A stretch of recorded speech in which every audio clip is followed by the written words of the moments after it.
Monday Night Football, baby. We're here.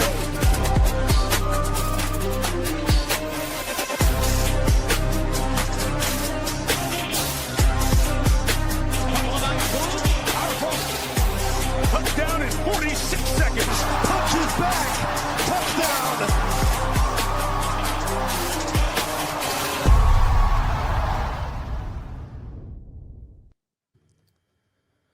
Best ball on DraftKings is rolling. Fantasy football. We're going to be drafting in a 5-5-5 over on DraftKings. There may be a couple more drafts depending on how the stream's rolling here, but we do need, I think, still two more for this 5-5-5. So if anyone wants to hop in, we are 10 of 12 right now in this DraftKings 5-5-5. So hopefully we can get this filled. I'm, of course, JSU. Hit the like button on your way in here. Appreciate everyone hitting that like button, subscribing to the Run Pure Sports YouTube channel here. Tons more shows all throughout the week, free.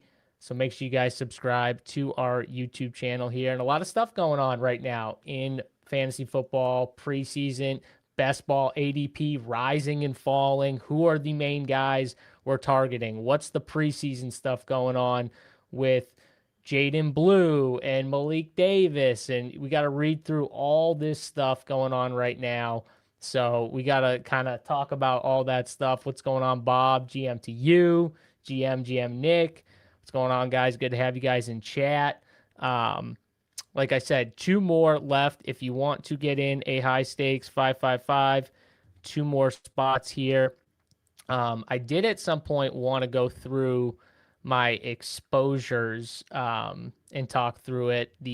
My guy Sacrilegious from Legendary Upside, they got a nice, clean overview sheet that you can go through all your teams. So yes, I'm definitely going to do that at some point here. Do you know if DK promo week is tomorrow? So this coming week there will be they're not calling it best ball week, but I'm pretty sure there will be promos. I don't know if they're going to be every day. I don't know, if it's just going to be some days. I have no idea. But I'm sure there will be some promos going out, so I don't know the full scope. I just know we got an email saying it's not going to be technically like the other best ball weeks. So, they don't want us referring to it as a best ball week because of that. So it's not technically a best ball week on DraftKings, but I'm pretty sure that we will be seeing promos. I just, everyone might get different promo. I have no idea. So the only thing I know is we should be getting them next week. Or tomorrow. I just don't know if it's going to be every day. I have no idea what they're doing about it. So yeah. Shout out to DraftKings here. Are you maxing the first quarter on UD?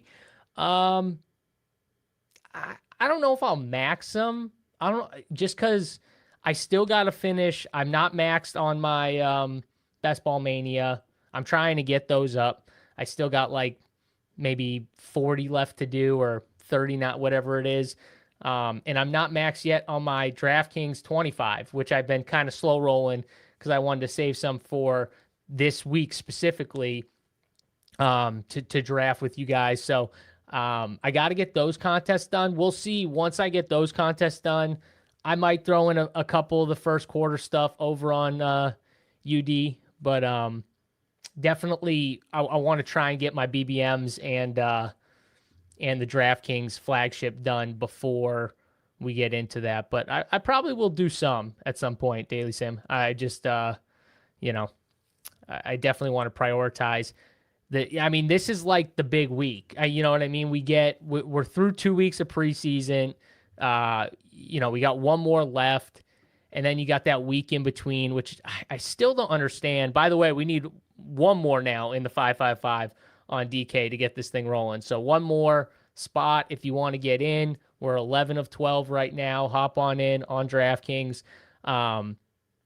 I still don't understand why they pushed it another day, but so we're technically like what 2 weeks and a couple of days away from the regular season today. One more week of preseason, so we're getting there. We're hopefully we don't get any more major injuries. We'll talk about the some of the injuries and stuff like that, but. Parker Washington practiced today, so that's a big thing right there. I felt like that was precautionary the whole time. They got Myers, who's in a brace or whatever. So I assume they're trying to be really careful with Parker Washington, who looks like he's going to be a big part of that game plan. And then there's the stuff that comes out like about Travis Hunter. So, like the Travis Hunter stuff is really interesting. There was and we just got this thing filled. Awesome. There was I think it was a Jaguars beat reporter who was pretty much saying that if Jacoby Myers were to technically miss some time, Travis Hunter wouldn't necessarily back him up. They would do, Travis Hunter mainly is a backup for the X, which would be Brian Thomas. And they would probably play a little more 12 personnel with some of the tight ends that they drafted and everything like that. So I thought that was interesting.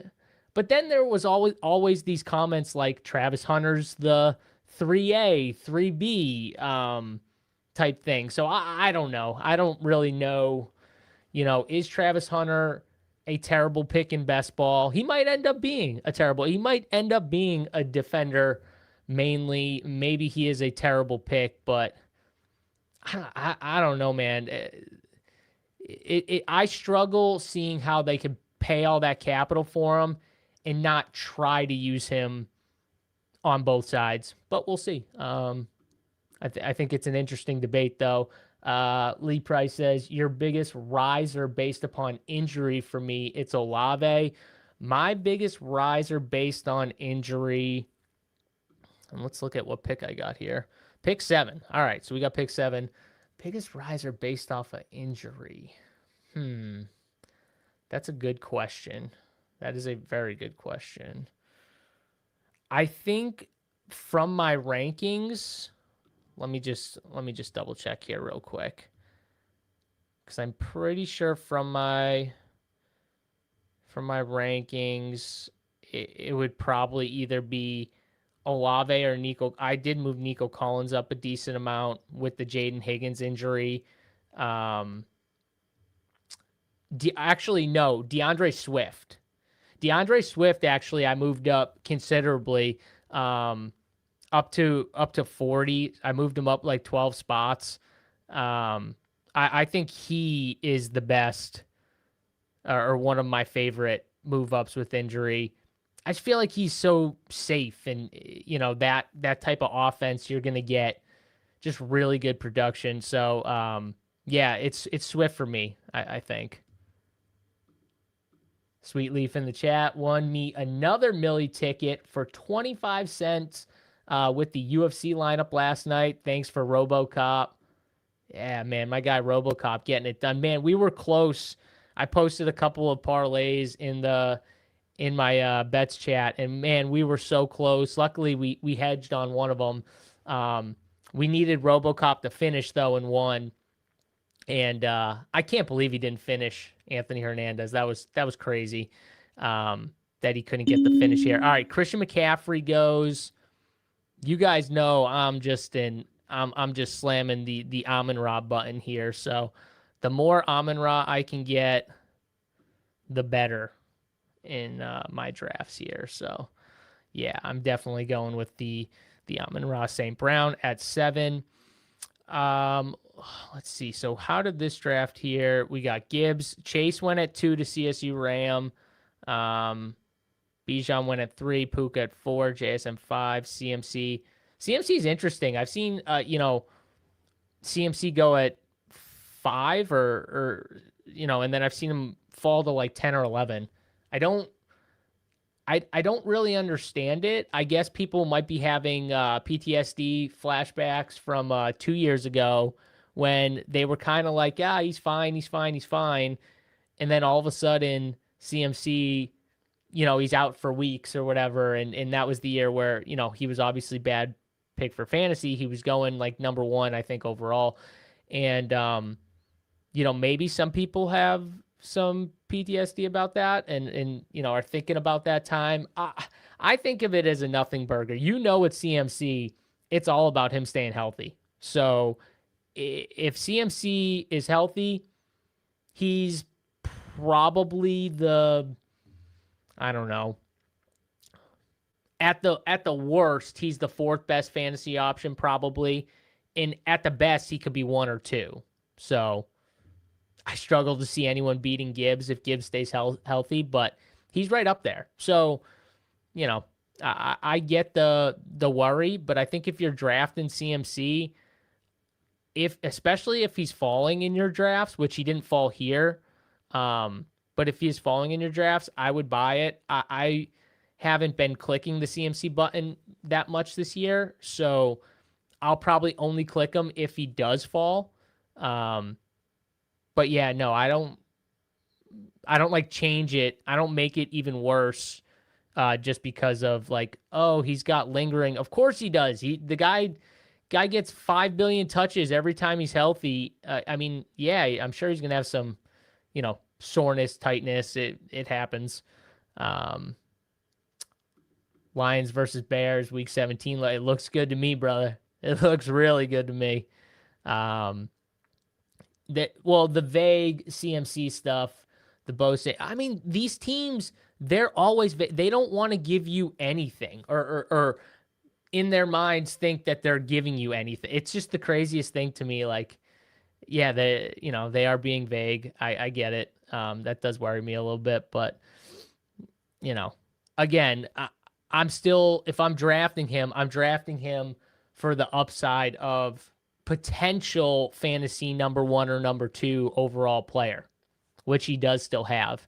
What worries me the most is the rushing efficiency. And Kenneth Walker goes right there. I really wanted Kenneth Walker. Omarion Hampton goes.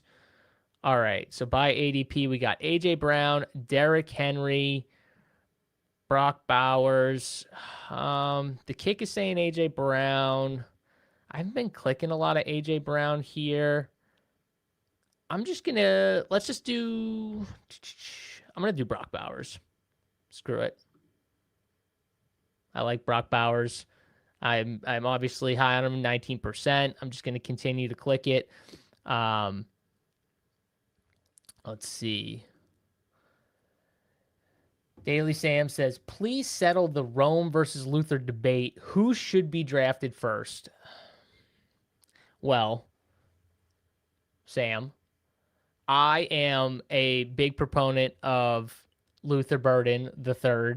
I think it's very unfortunate that he had this little groin hiccup that really isn't moving him that much in drafts, which I'm kind of surprised about. But I think it just tells you how dug in some people are on this debate. I am one of them. So I understand digging in, and just continuously clicking the Luther Burden button here. But to me, this is the way I look. I think Rome is a really good player. I clicked Rome a lot last year. I was very in on the Bears. But I do believe that Luther Burden has a type of ceiling that I don't know if Rome can have, where Luther Burden has a combination of being just like an all-around volume monster, but also has the massive big playability to go with that.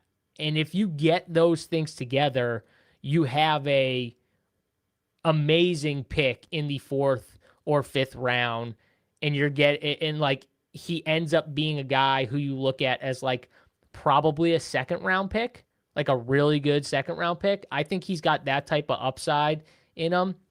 And Ben Johnson, all he did was gush about Luther Burden all throughout the offseason. It's buying Luther Burden stock. We all heard the same stuff. You know what I mean?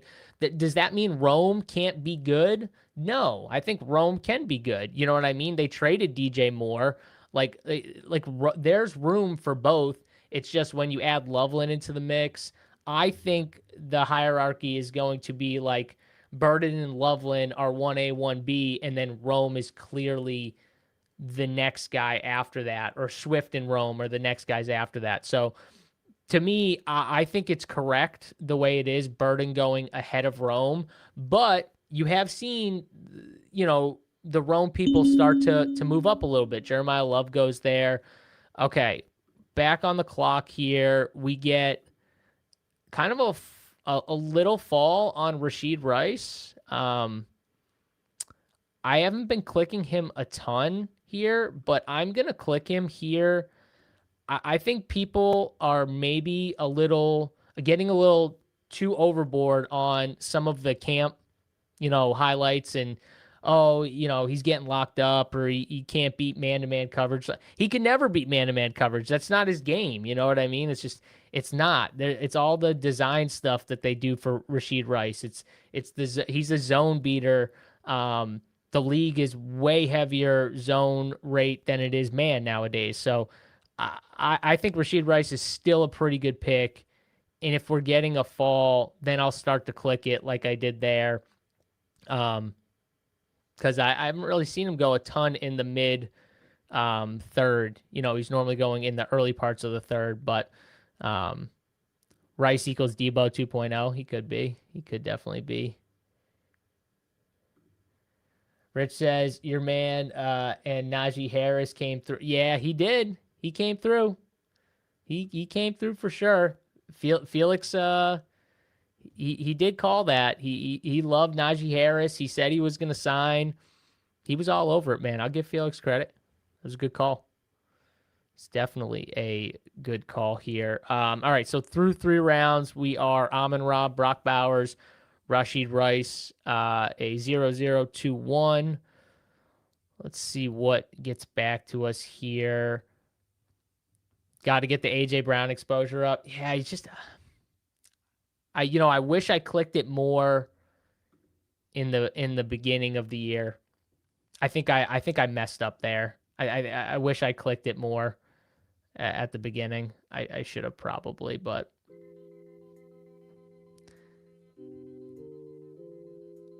man, you're probably right. He is probably a good pick here.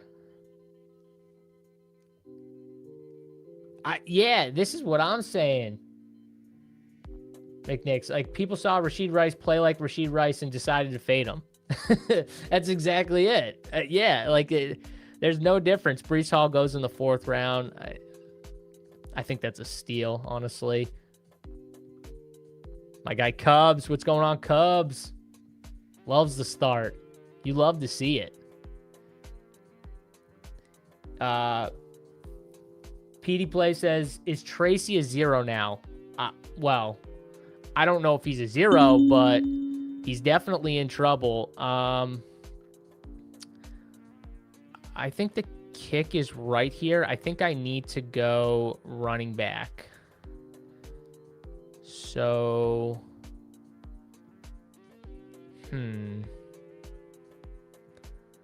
do we do...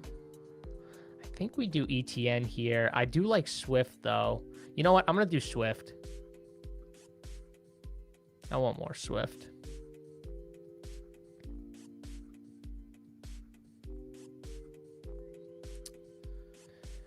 Yeah, so back to the Tracy thing. I think he might be a 0 for the Giants is my answer to your question. And definitely someone that if you ask me who is the guy I regret clicking the most, it's got to be Tyrone Tracy. Of everyone.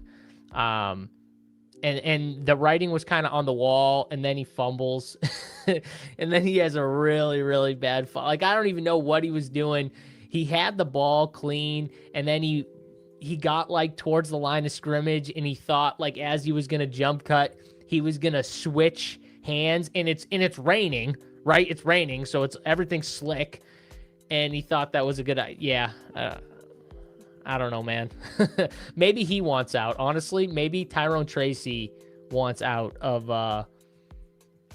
New York. So I don't know. It feels bad. You know, the only thing I think about in my head, though, is Tyrone Tracy is talented enough.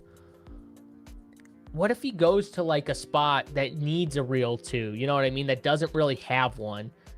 That's like I think that's our Tyrone Tracy out, is like, what if a team still believes in, which I think there will be teams that believe in Tyrone Tracy, kind of hope he gets cut and then signs with someone who needs a 2, and, you know, maybe he gets a shot.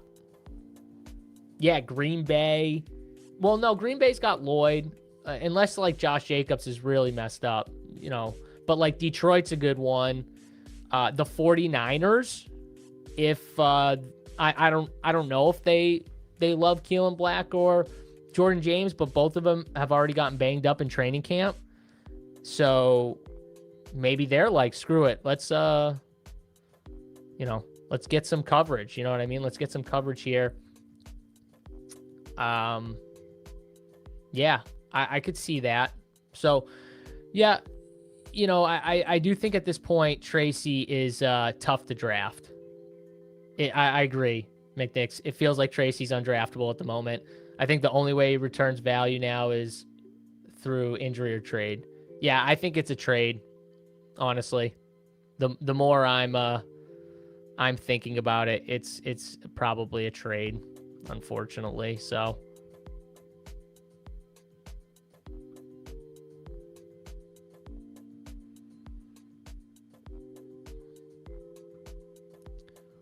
49ers would, I mean, if he got a shot on the 49ers, man, that'd be good. Oh, man. So we get 2 really, really good clicks here. I got the pick between them.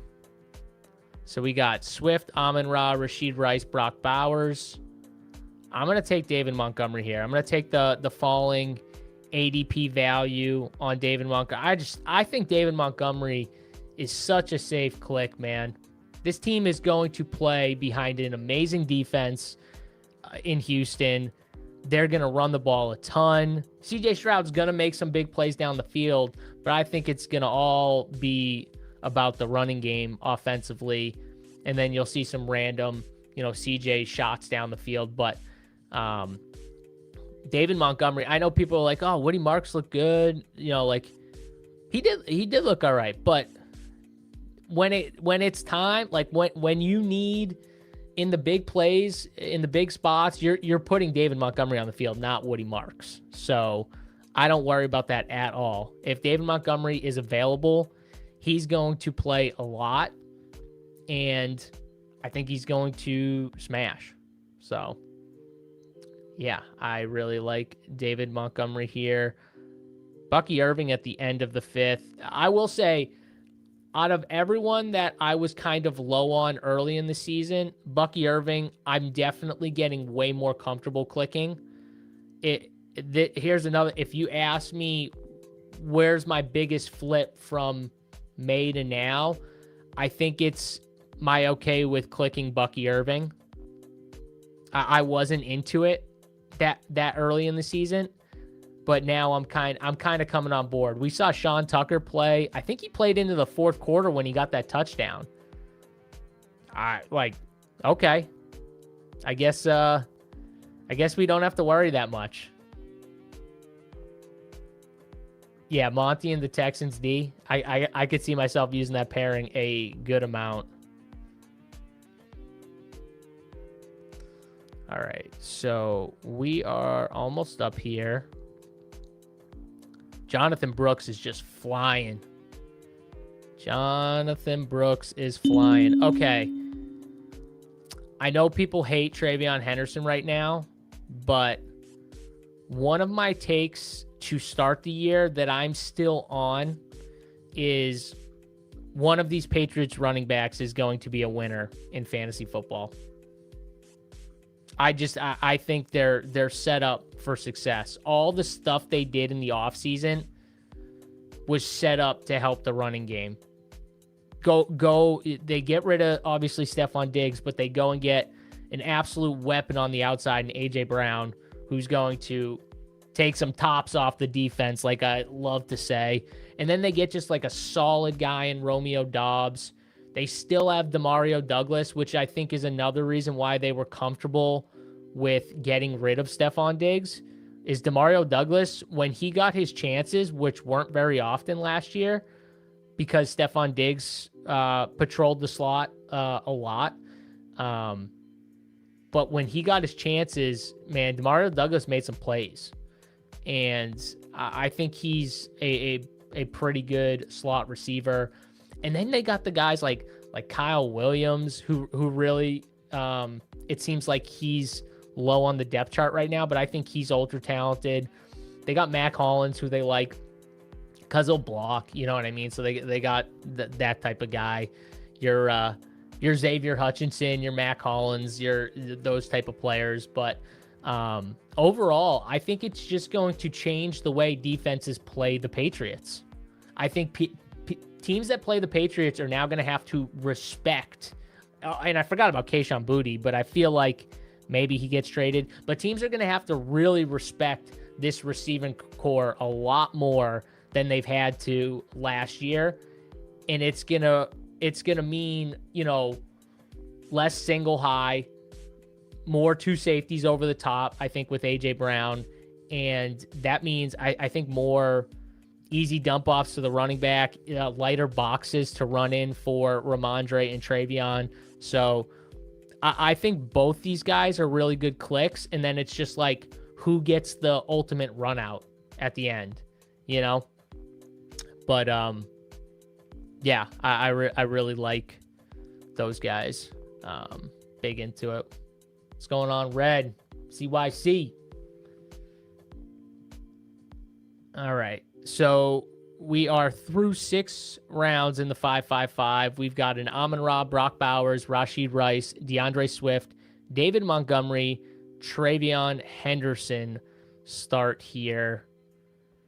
A 0-3-2-1, and we are up. Quentin Johnston goes. Chris Godwin is the top by ADP. He's also the top by the kick. I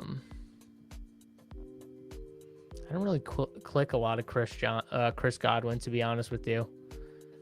I don't mind Tampa, though, so it's nothing against him. Yeah, let's do Chris Godwin here, because I do like that game. I do like the Week 17 with Tampa, and I do like the Tampa stack overall. So Chris Godwin's just been in a range where I very rarely click him. I think is Chris Godwin's problem. You know, I've been clicking a lot of Josh Downs. I've been clicking a lot of other receivers, so he just doesn't like hit it for me when I get to him. But I do think he's a really good click overall.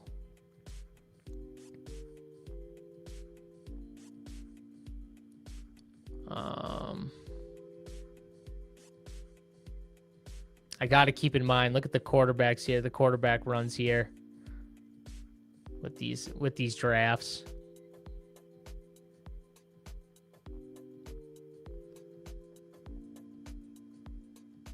Yeah, click Godwin. I got you, man. Sneaky. He's a sneaky good value. I agree. Rico Dowdle goes there. I know, Bob. I know. We got a couple set up, though. We got a couple that we have set up here. Dak Prescott falling. I don't have any. Oh, there he goes. It's a nice fall on Dak. Trevor Lawrence is still here.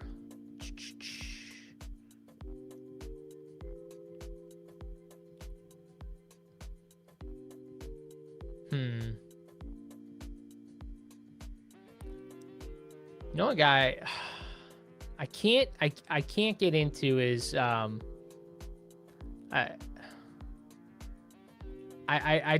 think I gotta stop clicking. I know that the kick likes Jaden Reed, and a lot of this is kick driven. I think I gotta stop clicking Jaden Reed. think he's not a great pick.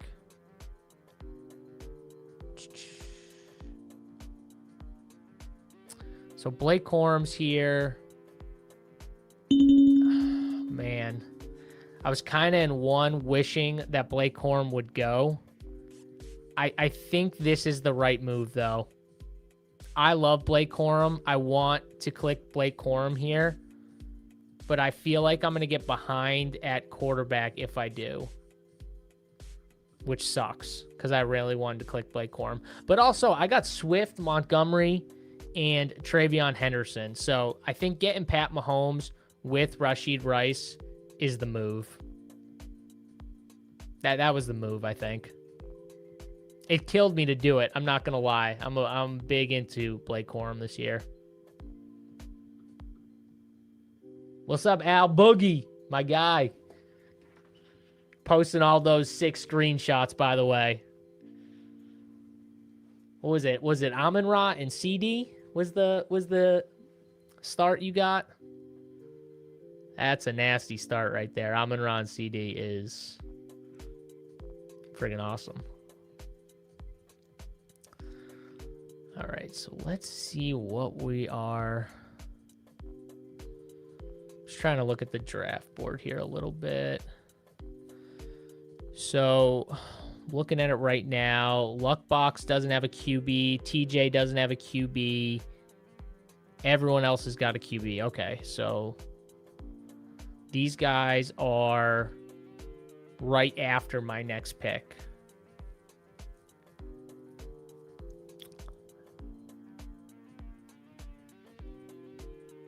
Oh, I'm putting Neil on timeout.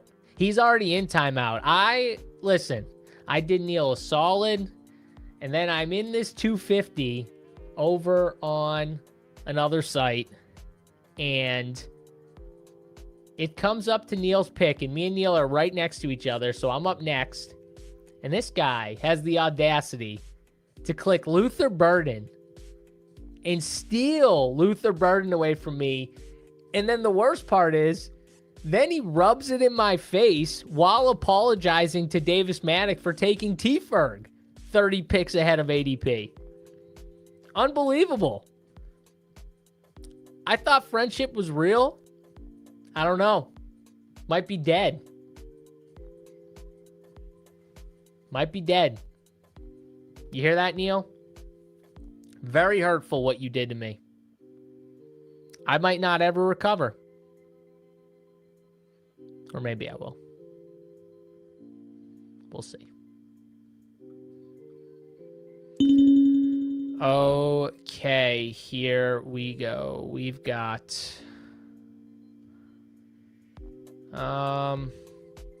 I can't do Addison.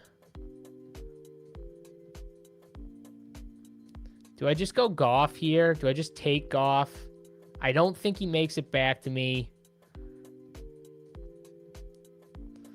All right, let's do it. Let's just take Goff here. I like Jared Goff. Now I got Jared Goff and Pat Mahomes. These two guys need quarterbacks, and yeah. I wanted to go somewhere different, but that's all right.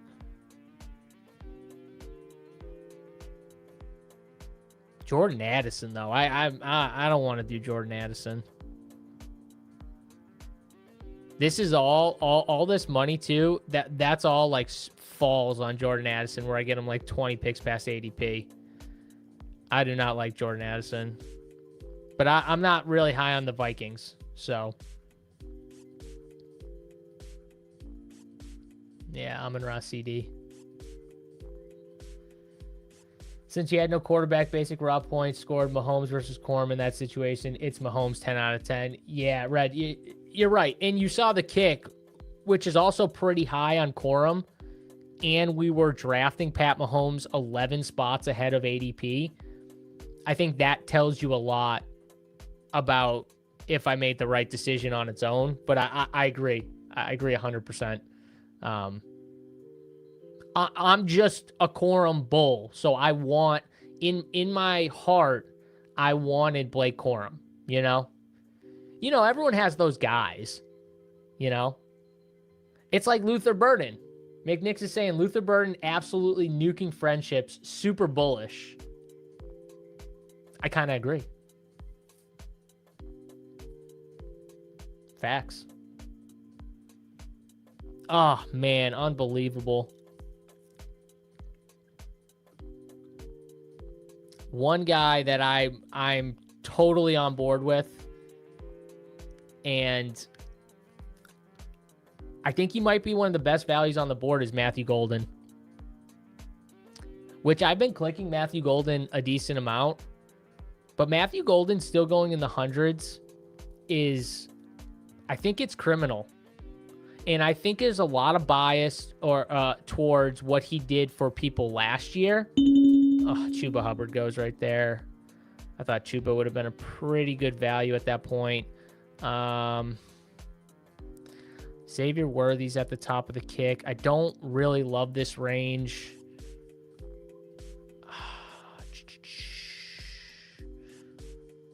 Bo Nix is another great pick.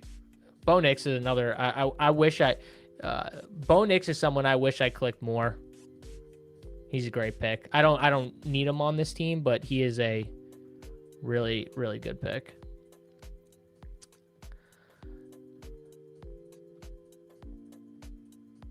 Contract year for Addison, though. Yeah, I don't trust Kyler Murray. I don't trust him at all. I can't do it.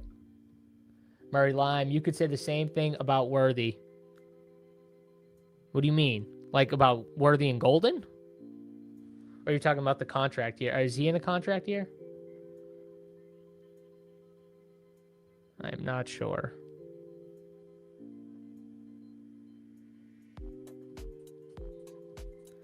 I don't know if he's going to be wide receiver one, but he is going to be, I feel very confident he's going to be wide receiver 2. And I feel very confident that the Packers are going to have to throw more. I think a lot of the Packers is going to lean on Jordan Love more than they've ever had to in years past. You know, Josh Jacobs, I don't know how much more they can rely on him. I think this year for the Packers, you're going to look back on it and you're going to be like, okay, did Jordan Love get it done for it? Like we need Jordan Love to be really, really good this year. And we'll see. We'll see. Maybe he can be. But I do think that means more passing volume. And I think Matthew Golden, they're going to play a lot in those 2 wide receiver sets. I don't think Jaden Reed is going to play more than Matthew Golden. I think there was some hope that he would play in 2 wide receiver sets. I don't think that's happening. And I don't think the market has adjusted, which doesn't make sense to me. I don't understand. Is it just that Matthew Golden, it has to be this, but is it just that Matthew Golden burned you guys so bad last year that we're like, nope, screw it, not budging. Jaden Reed going 15 picks ahead of Matthew Golden. It doesn't make sense to me at all. Keaton Missile goes. I cannot get Keaton Missile in these drafts. I just can't do it. Aaron Jones is at the top of the kick. You guys know what I say about that. Absolutely not what we say about Aaron Jones. Thank you, Lord. Aaron Jones goes.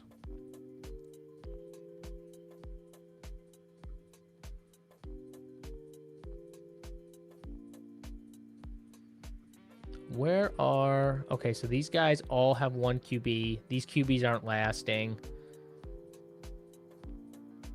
Travis Kelce is at the top of my kick. I do have Brock Bowers, though. Tyler Algier goes. You guys are getting insane. Now I can't even get Tyler Algier in the 140s. You guys are insane. You can have Tyler Algier at 126. That's horrible.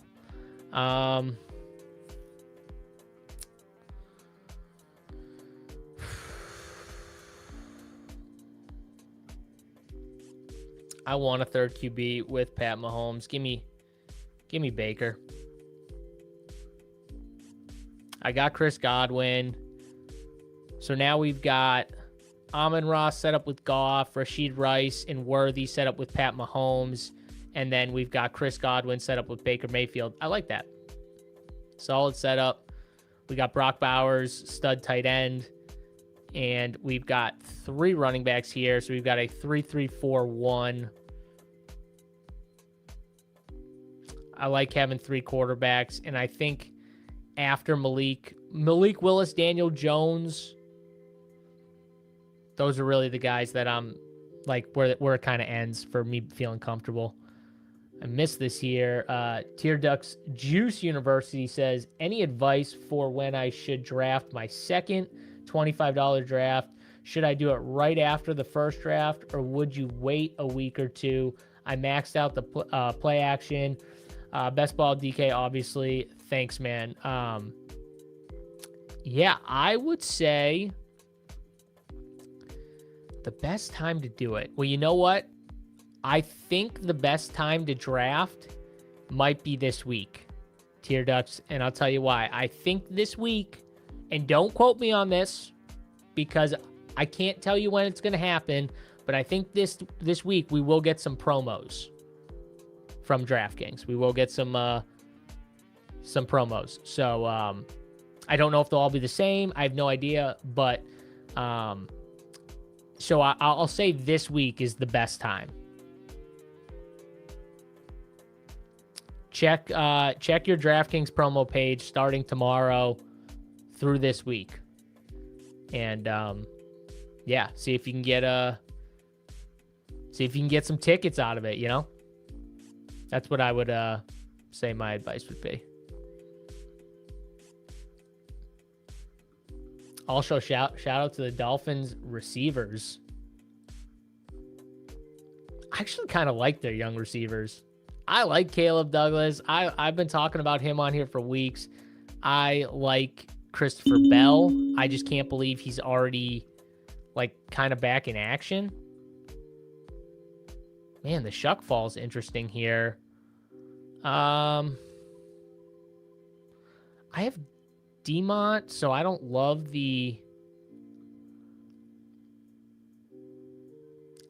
I'm going to do this here. I'm going to do Lloyd. I get that week 17 correlation with David Montgomery. I don't love going Woody and David, so we'll do Lloyd. Another guy just flying up the board.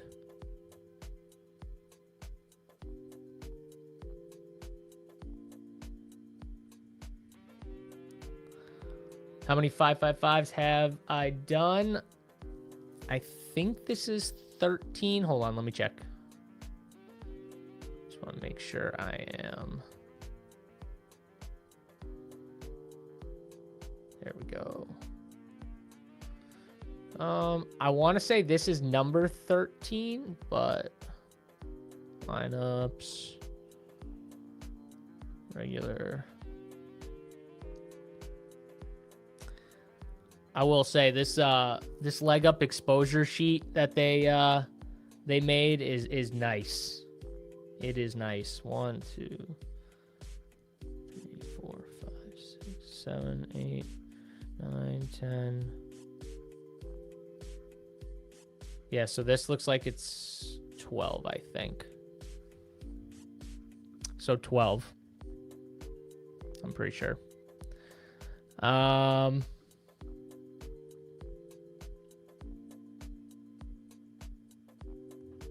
That's right, man. Hey, every ticket counts. Every ticket counts. Big T taught me this a long time ago. Everything counts, man. You gotta get everything they'll give back.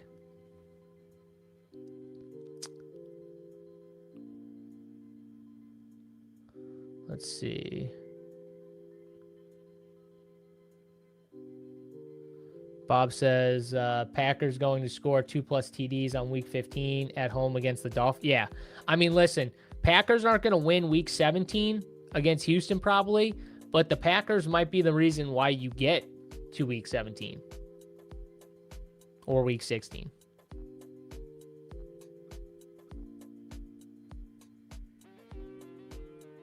Damn, Daniel Jones is still here. That is very interesting.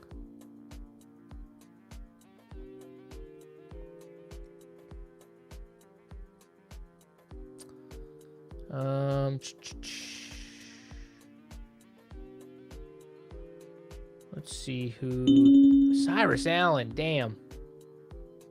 Damn.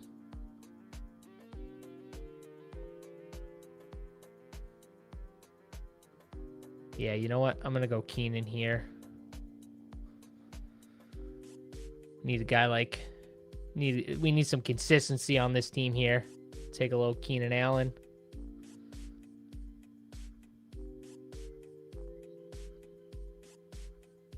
Malik Washington goes.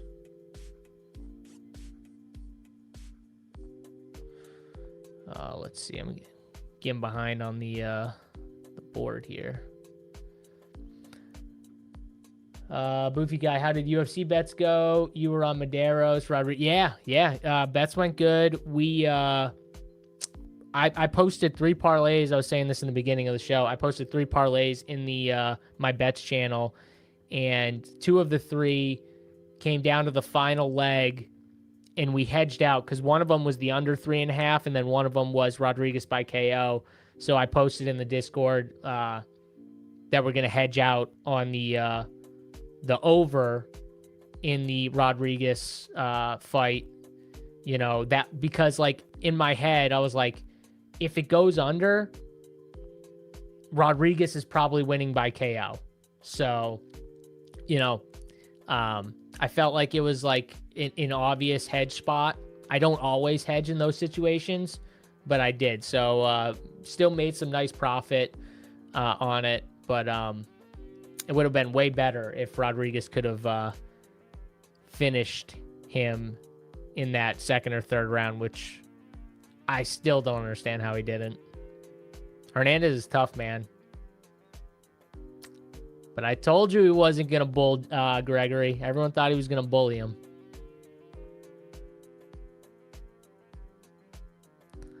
Let's see.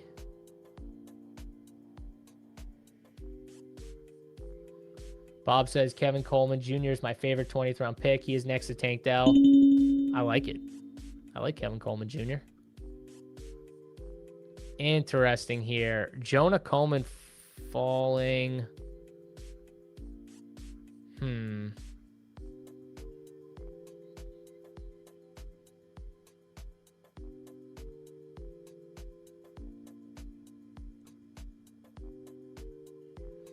I really like what I've seen from Jonah Coleman. I'm going to click him.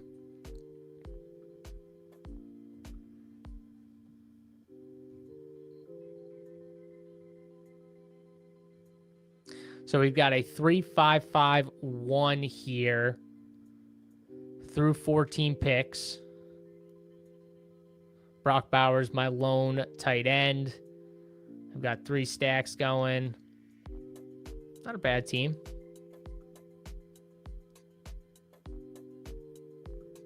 T-Ferg goes. I knew I was giving up the T-Ferg dream right when I clicked Jonah. Let's see. Rabona King says, is there a promo for a 555? I haven't done any, but if there's a buy one, get one free, I'd be hyped to do. I don't know. What I will say to you, Rabona King, is if there are going to be any type of promos for a 555, it's going to be probably this week.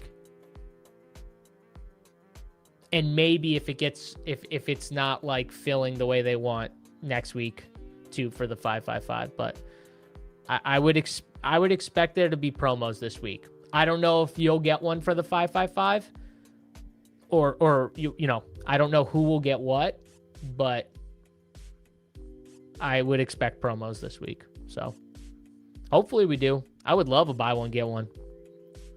Or even the one they did, I think they've done it once or twice that I've seen where it wasn't buy one, get one, but it was buy one and they'll give you like a $100 ticket, which I think is still a solid deal.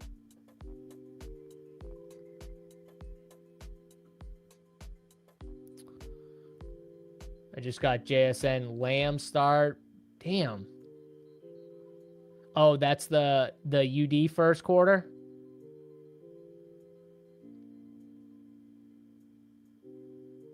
Yeah, that's a good start, man.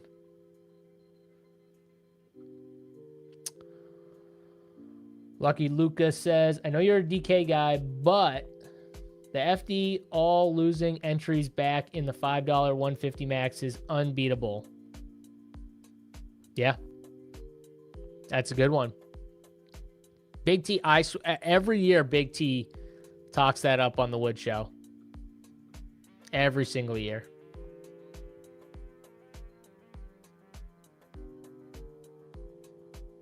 Damn, I'm regretting my last pick here a little bit.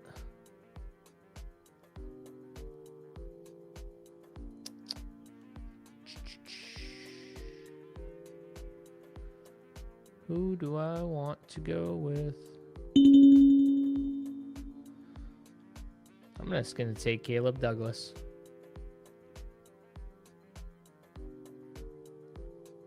I think these, I don't know who it's going to be, but I think one of these rookie Miami guys is going to be pretty good in this 15th to 20th round area. Caleb Douglas, Christopher Bell, Kevin Coleman, who Bob really likes. The only problem with Kevin Coleman is he seems like slot only or a guy that they prefer to play in the slot. So I think he's going to have to beat out some Malik Washington, which early might be tough. But later in the year, I think he'll have a chance. So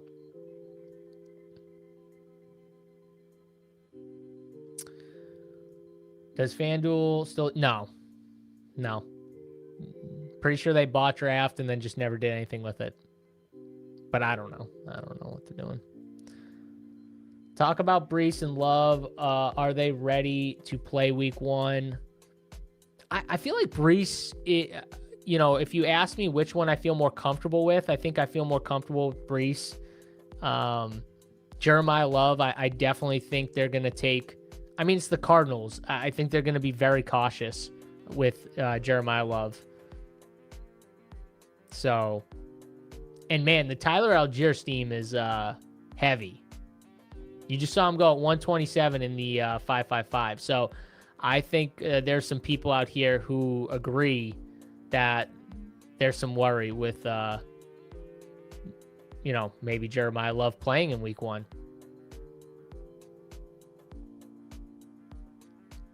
But I personally would buy the dip on both. If you're getting 4th round Brees or 4th round Jeremiah Love, I think that's when you just say, screw it. Just give me it. And I'm not even a Jeremiah Love guy, but in the 4th round, I think you just buy it.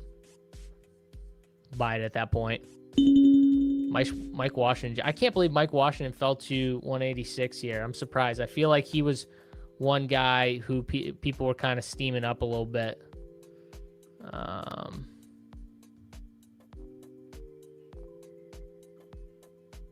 I'm going to take Ted Hurst now. It's get your guy season. Ted Hurst is my guy. I love the little fire, too. You guys see him just smack. Little open hand, palm slap on Manser, the rookie cornerback for the Chiefs. Little slap, a little tap on the head. Let him know he's there.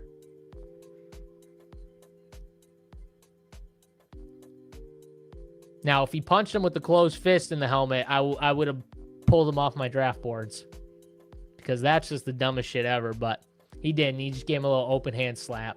That's fine. Miami receivers are perfect. Playbacks for Bills stack week 17. Yeah. I honestly, though, I think obviously in the $25 and the larger fields, like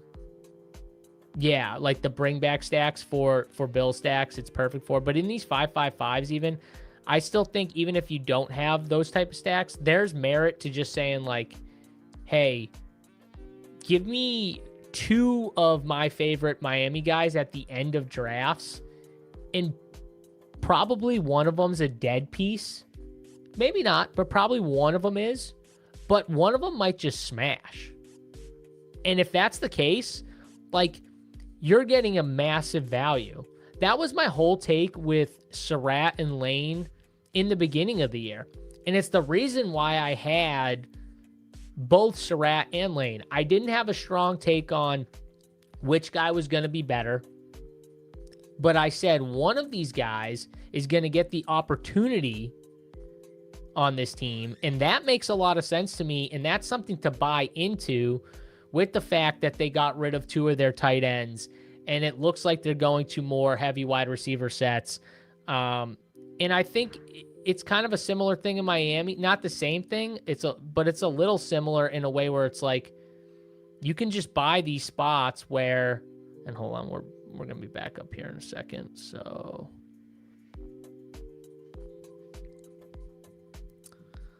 look who is at the top of my kick. Look at who's there. It's the Kohler Bear. Nobody believes in you, Charlie. But I do. As one of the first people to ever bring up your name on a live stream, I believe in the Kohler Bear. And I think he fits this team perfectly. I got Brock Bowers. I get Charlie Kolar. Feels pretty good to me. All right, so here we go. We got a 3-5-7-2. We are almost through 17 rounds here in the 5-5-5 on DraftKings. So we got 3 more picks left. I definitely think I'm going to need another wide receiver or two. And then it comes down to, do I want a third tight end? Do I want a 6th running back? I don't think I need a 6th running back on this team, though. I think this team's pretty good. What do we think here, chat? Swift, Montgomery, Henderson, Lloyd, and Jonah Coleman. That's a pretty solid RB room. Maybe a 3rd tight end?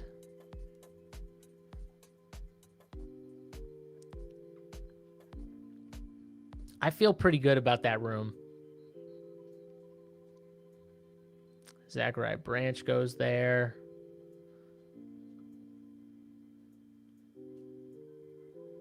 You don't get the Kolar over Njoku? Njoku's going to have a role. Oh, Jalen Noel goes there. I wanted Jalen Noel there. Damn it. He's like a really good spike guy. Colby Parkinson goes there. I was thinking about him for a receiver. Let's do by ranks. We got Jeremy at the top of the kick. You know what, though? Let's do Christopher Bell.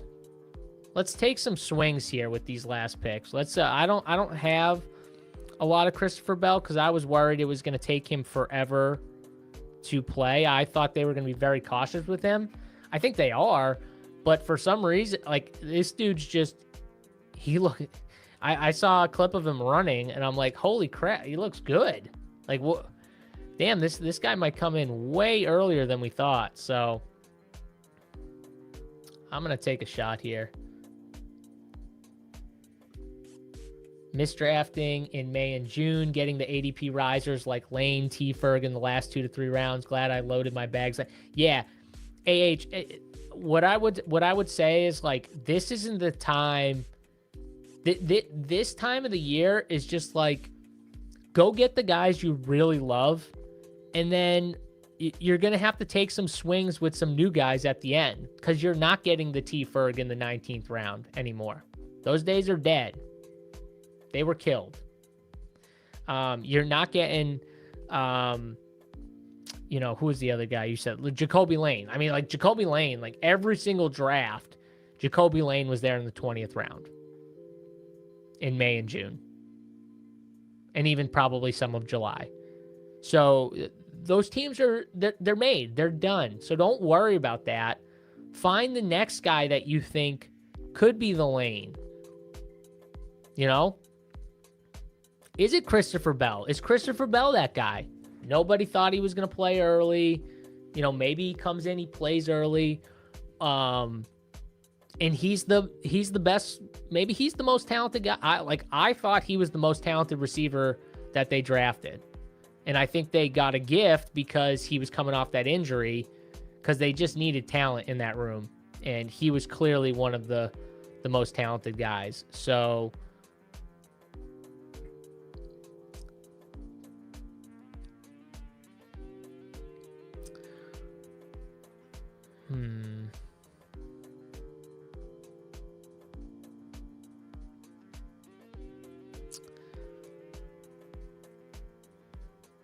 what do you think, guys? What do you think? Should we do tight end? Should we do a third tight end?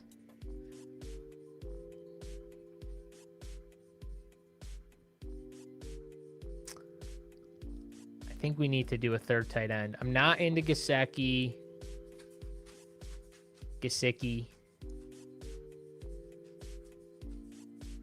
I could do David Njoku with Charlie Kolar.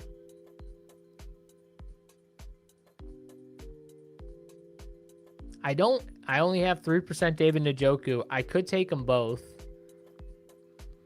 Or I could take my boy Michael Mayer, who I think has standalone value. Even though I have Brock Bowers, the only problem is it doesn't help me the week. Like, I think he's the clear best tight end pick right now on the board. He doesn't help me the week, though, obviously, that Brock Bowers is hurt. That's the thing that sucks with him. But, you know what? I'm going to do it. I think he's the best click. Did I get it? There we go.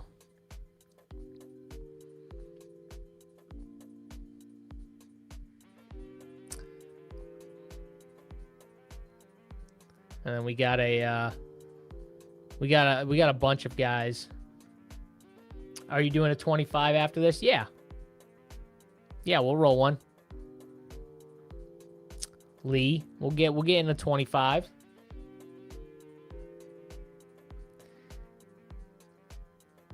AHS says Ted Hurst is my highest drafted player in over 120 DK BBM.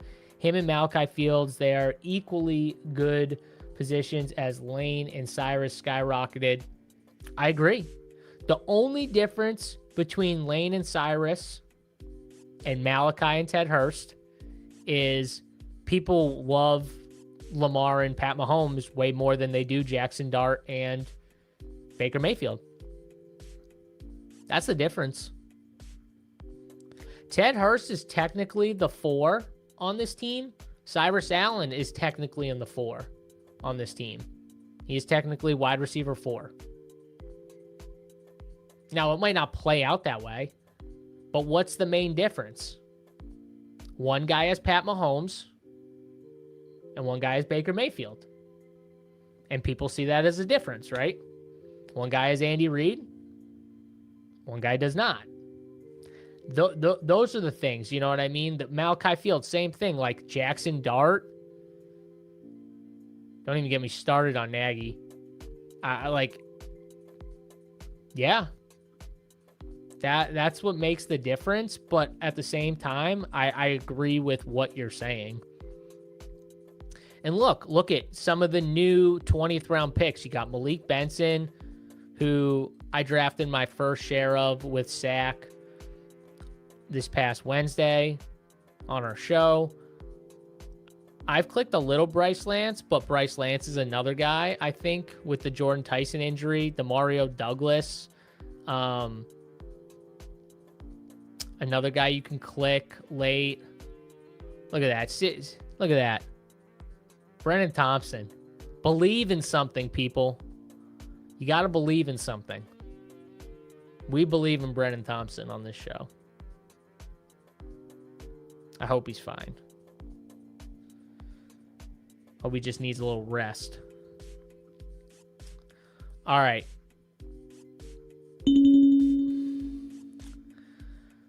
We've got one pick left here. Bryce Lance or Jahade Walker?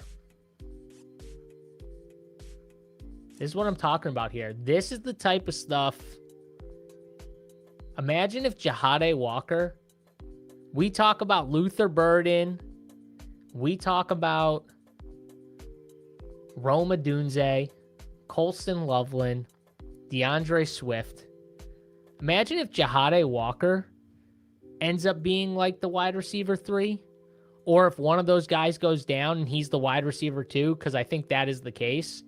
I think he's not a backup to Khalif Raymond, so he's not technically wide receiver 3.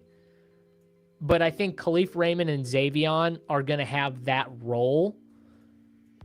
And Jahade is going to technically be behind them. But if Rome or Luther go down, I think Jahade actually goes ahead of them and plays more on the outside.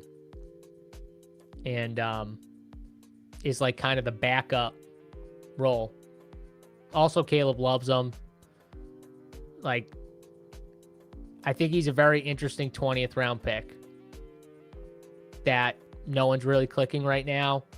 But I think is very talented in a good offense that at least I can see a path to him playing. And like I said, we need to believe in new 20th round guys. So my new guys, Christopher Bell, Jahade. Because I can't get Charlie Kolar in the 20th anymore. Those days are dead. I had to click him in the 17th? Whatever it is. Let's see. Chris Bell could definitely be this year's Torrey Horton or something. Talented receiver who went later in the draft. Because, 100% McNix. And on top of it, Torrey Horton had to play behind JSN, who is the best receiver in fantasy football. Cooper Kupp is just like old reliable. They traded for Rashid Shaheed midseason, which I think by that point Torrey Horton might have already been out. But the point is, like, Torrey Horton had a lot in front of him. Like, Chris Bell technically has nobody in front of him. Like, Chris Bell could walk on the if he's a full go next week, he could legitimately walk on the field and no question be the wide receiver 1. That's how little talent Miami has in that room. So, and I do think they got a value on drafting Chris Bell because I think Chris Bell goes higher if he's not coming off the ACL. So, yeah, I like the Chris Bell shout a little bit. All right, I'm gonna go through this team here, and then we will hop in a $25. Let me just get. Let's see. D says, one of my lineups early on: Lamar, Pollard, Harvey, Lamb, London, Ibuka, Gadsden, Neighbors. Yeah, I mean, your receivers are fire. Absolutely fire. I'm assuming that's when Neighbors was going in the 3rd or 4th. There's going to be some crazy Neighbors teams out there. Like just be prepared for the teams that got like Malik Neighbors in the 5th round in some weird drafts, because those are out there. Malik Neighbors was a 5th round pick or going in the 5th round at some points. Not for very long, but yeah, they're out there, and those teams are going to be very scary probably. All right, let's do this team, and then we will give a quick word to our partners at DraftKings, and then we'll hop in a $25, give you guys a chance to get your phones out. But this team in the 555 over on DraftKings, we went a 3-5-9-3 build out of the 7 spot.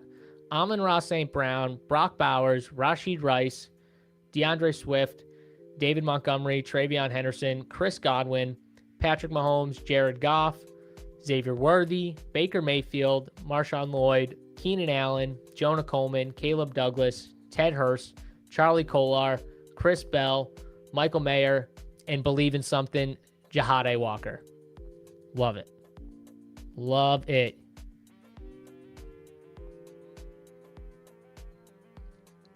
Too many sharps in the YouTube chat here. Yeah. Yeah, those teams early came out beast with neighbors. I have someone. Yeah, dude. Yeah, you're gonna have some really good teams. Let's see. Bona King says, JSU, have you targeted some of your favorite players for Week 1 DFS slate? I haven't yet. I've looked through the first couple weeks of the season, but I haven't. Maybe next week or the week after we'll kind of give a light preview here.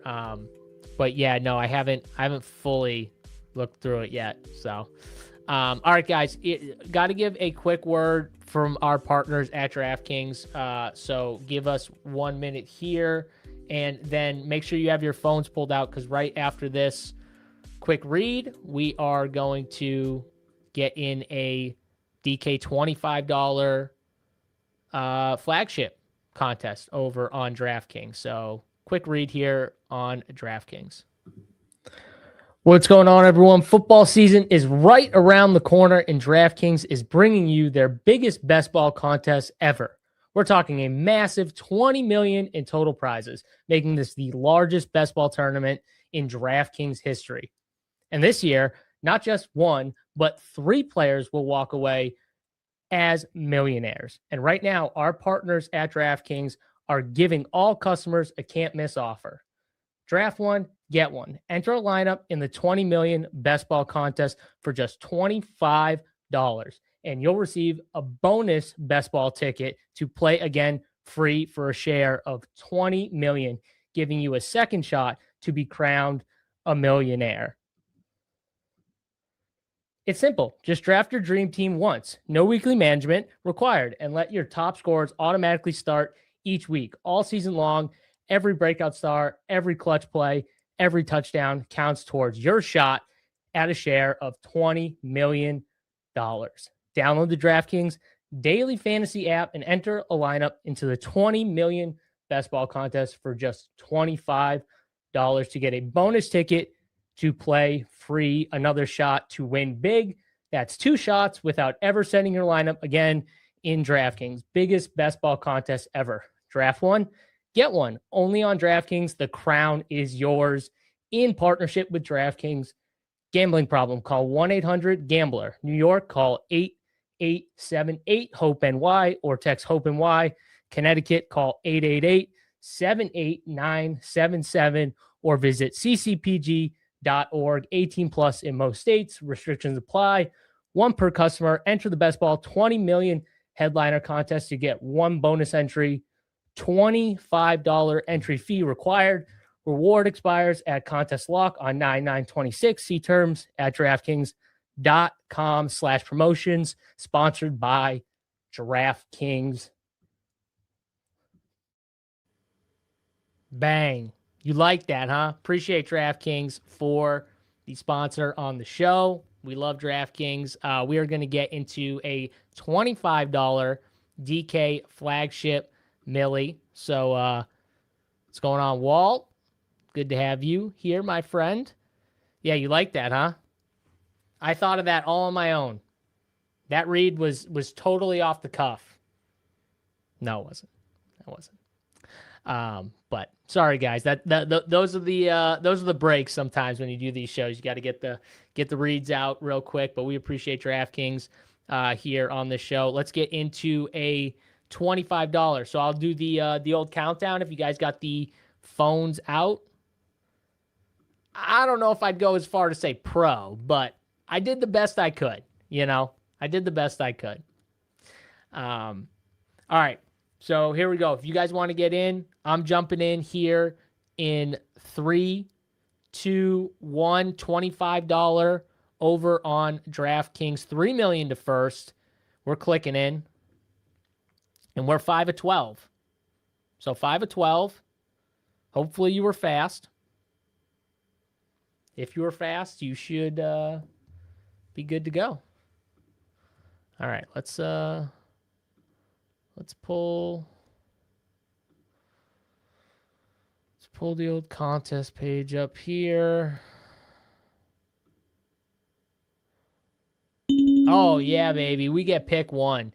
See, guys, there's good karma. You do the read, You do the DK read, you get the number 1 pick immediately after. That's respect. Love that. D says he thinks he's in. Let's see, D. Where are we at here?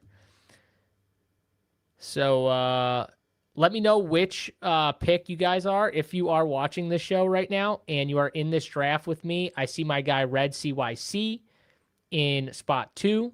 I think that's Walt from the chat, Walt60 here at spot 3. I see Lee Rat here in spot 9. Let's see. CC Bus 1 is in spot 5. Let's go. Yes, sir. You're in 3rd. Take CMC. I don't know if I'll take CMC. It's definitely Gibbs. Sorry, Red. I'm sorry, man. You'll have to settle for Bijan. It's been Gibbs since this contest came out. That's not changed. That's never changing. It's crazy though that Dan Campbell had to flip Jahmyr Gibbs and Bijan. All Dan Campbell had to come out and do is be like, "Yeah, Gibbs is going to be a workhorse." And then everyone was like, "Oh, Jahmyr Gibbs, number 1 now. Screw Bijan." Dan Campbell said it. It's like, you guys expect Isaiah Pacheco to really get the type of work David Montgomery was getting? Isaiah Pacheco is terrible. The Lions really should go out and get like a Tyrone Tracy type. I feel like he'd fit too, like really well behind Gibbs.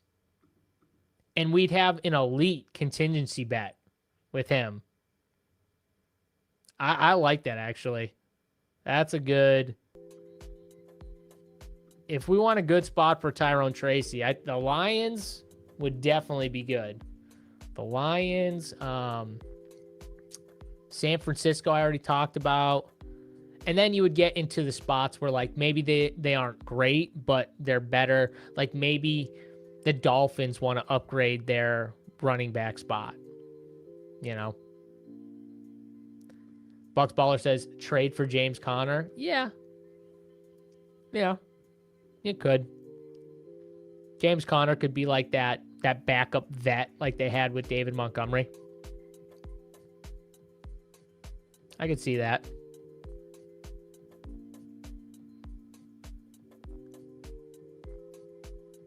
D, which pick are you in this draft?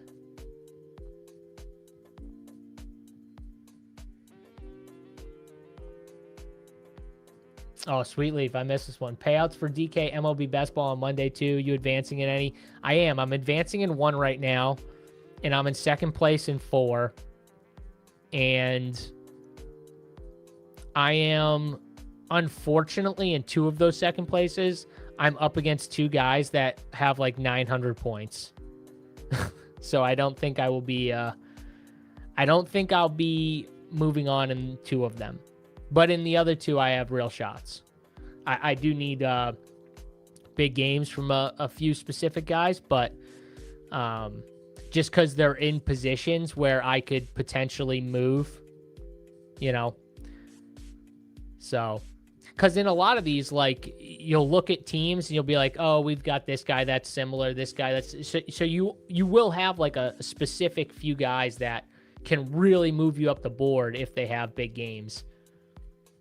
So hopefully I can get, I'm hoping at least 2 through, but we'll see. The ones I'm in first in, I'm only in first by like 15 points. So it's not like I have a big lead or 18. No, I do think Miami would be good for Tracy. I do. I don't think they would trade for him, but I think if he was like released, I could see them looking at someone like Tyrone Tracy. I feel like he'd be a good fit.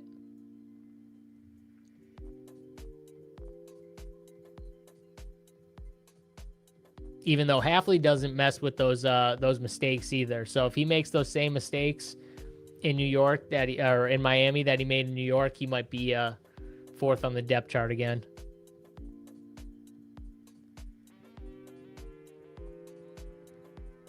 Bay Area Baller says, had my home league draft last night. In-person drafts are the best. Yes. In-person drafts are so fun. So fun. I don't do them anymore, but I used to do them for like 10 or 12 years. I owned a gym, and a bunch of my buddies who went to it, we had we had a league, so I was the commish. Oh, Nico Collins goes there. That's a real bummer. So we get Gibbs.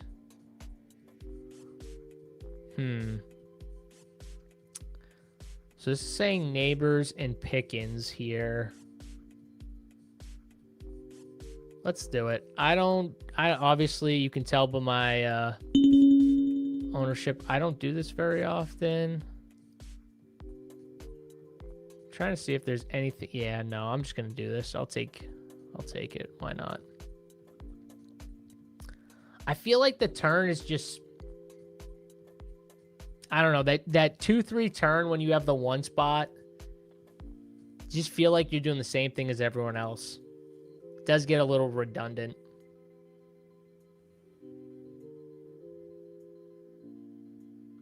Oh, okay, you're not in. You're okay.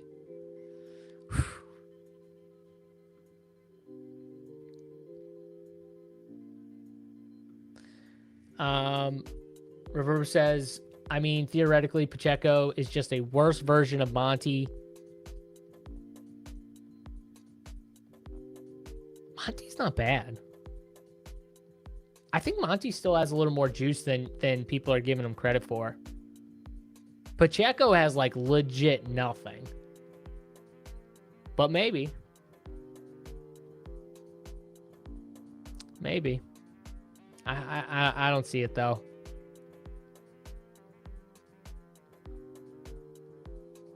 I'm having a bad run out, 19 teams, but we'll be lucky to advance one. Yeah.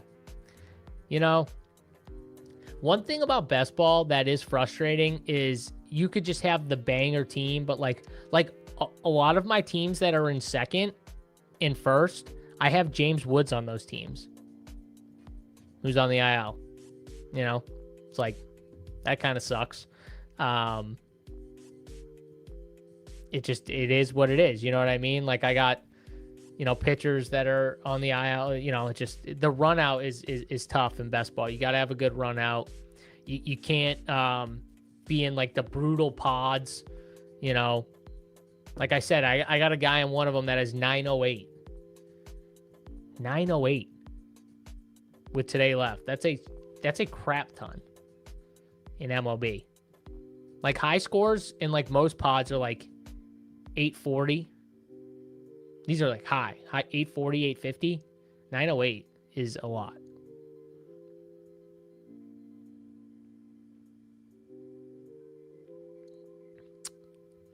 Jeremiah Love here at pick 38. I figured that guy, he looked like he was just going running back heavy. Justin Jefferson, and then give me 3 running backs. This guy in the 10 spot, going Cook, Genty, Kyron, Loveland. Oh, Lee. Lee took Burden. Lee's on the Burden train. You hate and love to see it. I hate it because I can't click Burden, but I love to see Lee on the Burden train. Breece Hall going at pick 41. I feel like that's a pretty good pick.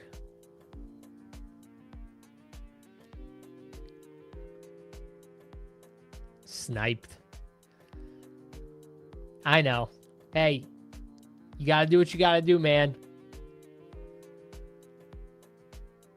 It is funny. So the back half of the board is like all running backs. And then this half of the board is like, give me all the wide receivers. Look at all these wide receiver heavy starts. Oh, I knew Swift was going to go. Bummer.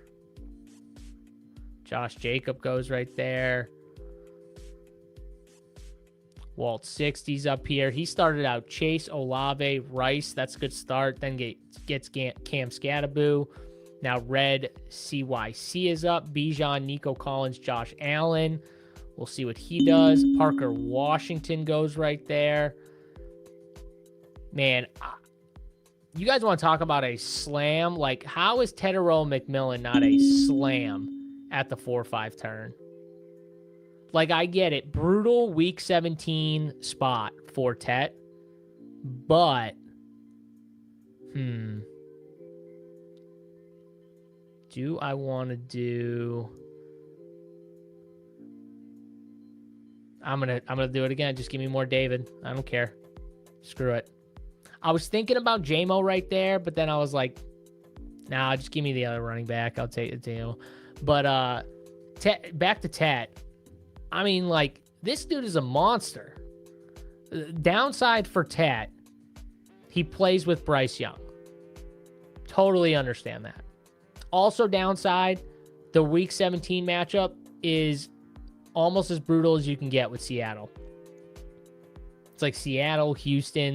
Those are some brutal matchups. But Tedero McMillan, if he is playing in the slot like he's been in the preseason, and I know it's a small sample, but I think you're getting a glimpse into why they drafted Chris Brazzell, even though he's hurt. And, you know, like, Tet may be expanding the route tree a little bit more, moving around. I think these are things that they're going to do, and I think they're showing it a little bit. If Tedero McMillan is playing like 40% in the slot, like, he is a smash, dude. I don't care if it's Bryce Young, and I'm a Bryce Young hater, but Ted is so good. He's such a good talent. If Ted was on any team with a decent quarterback, I mean, he'd easily be a 2-3 turn pick for me. He'd be right up there with the Rice, Smith, Neighbors, Zay Fly. He'd be right up there. He's that good. I think Tet at the 4-5 turn is just such a good bet. And I don't get why he's falling. I mean, I got him at 52, I think it was, a few drafts ago. I just don't... Maybe it is the Carolina thing. Maybe it's the Bryce Young thing. Possibly.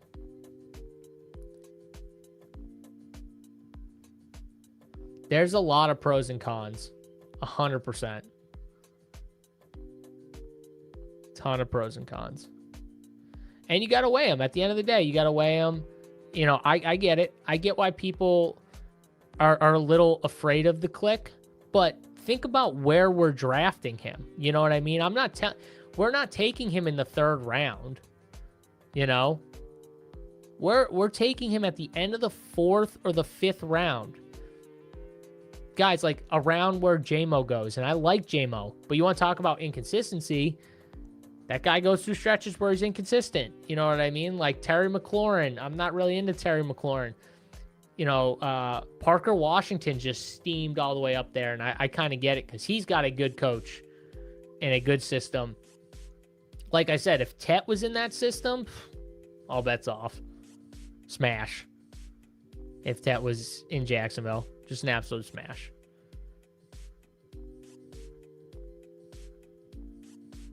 I can never click Tet. If he kills me, then so be it. Yeah.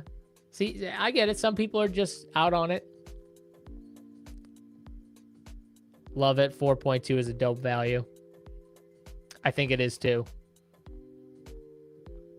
Like I said, love Breece Hall. I think you just buy the dip. You buy the dip. These guys were 3rd round picks. You know, Jeremiah Love in some drafts went in the 2nd early on. But I think at this point, you lean into it, buy it, and hope you get some different teams with those guys going in the 4th round. So Michael Wilson goes there. Just looking at my team real quick.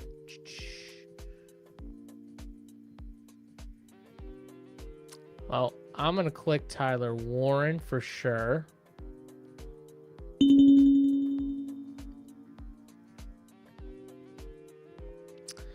We do have the Jonathan Brooks thing here.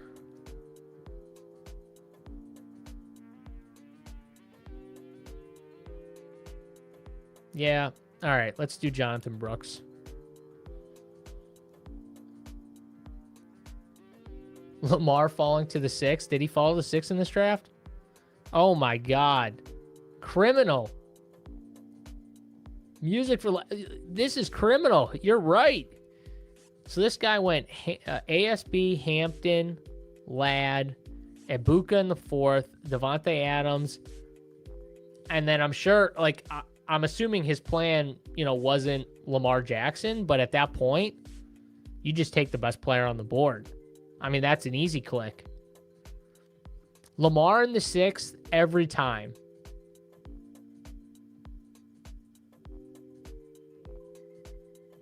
Yeah. I mean, again, I don't, maybe his plan was Zay, but it looks like he was setting up a Chargers thing. You know what I mean? He went Hampton. He went Hampton over Chase Brown, too, which is interesting. So he went Hampton, then goes Ladd. He could have been setting up a Chargers thing right there.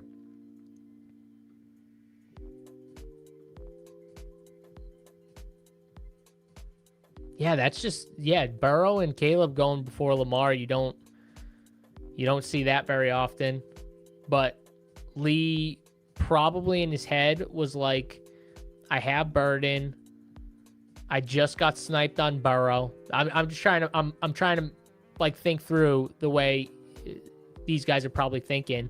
He just got sniped on Burrow with T, and he's like, do I want to push it to 81 where Caleb could fall, but it's a long way to fall? Or do I just want to take my quarterback now? And Lee said, just give me my stack. Honestly, Lee, I think I would have went Lamar at that point. Yeah, Lee says he didn't even notice. Yeah, that makes some sense.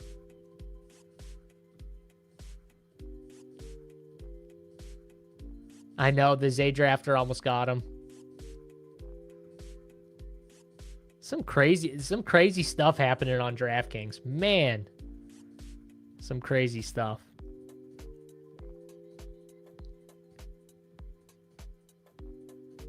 Stephon Diggs goes at 81 to Lee.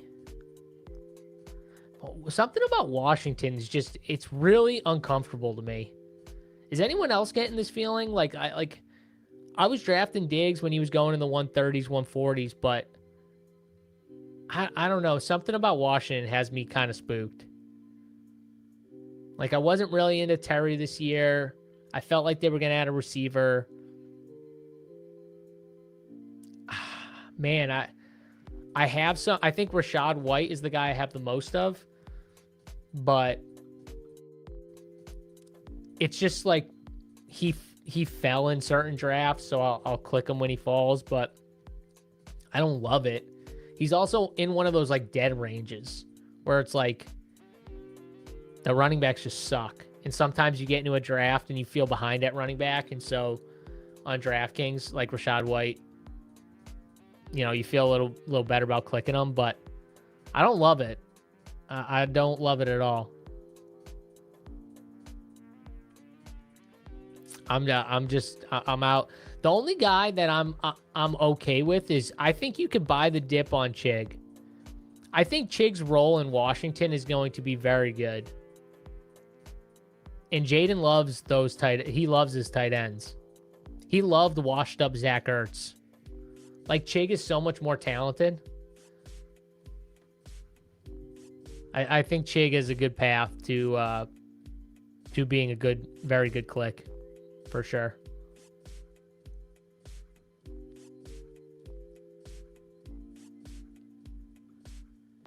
I wouldn't say it's all of us. There's, what did we say here? 3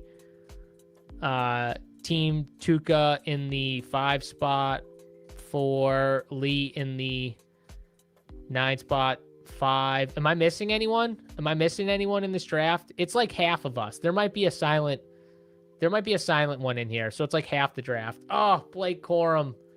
Good pick by Walt. That's a good pick. And Trevor Lawrence goes right there. Damn. I was hoping that one of those guys would fall.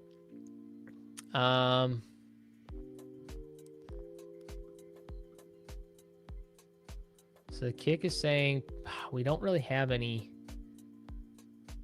stacks I love. We'll fall on Matthew Stafford here. I'm going to take Stafford. That was kind of a panic pick there, but that's okay. Wait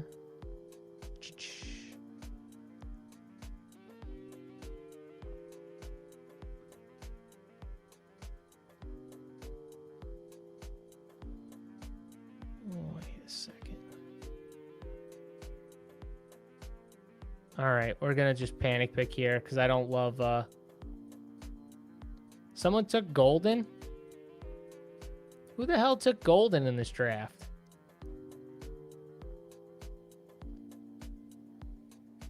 Oh, man. Golden at 91. Can't even have nice things anymore. You are late, the Bills, but you're here. That's all that matters.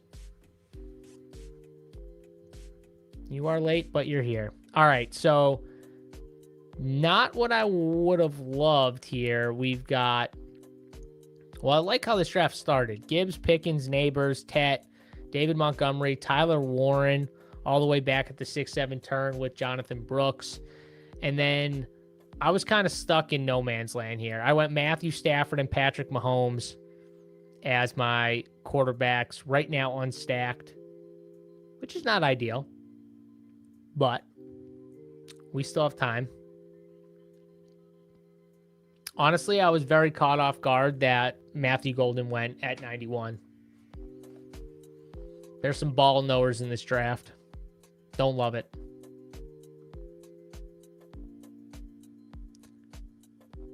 You got Chig at 170 today in the $15 main. Wow.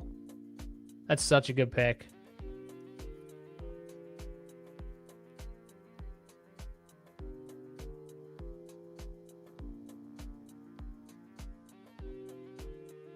Jay Rudy.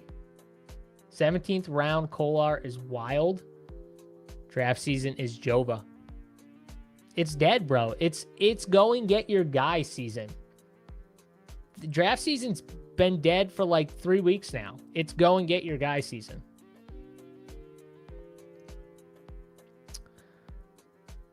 How many lineups I got in the 25? Well,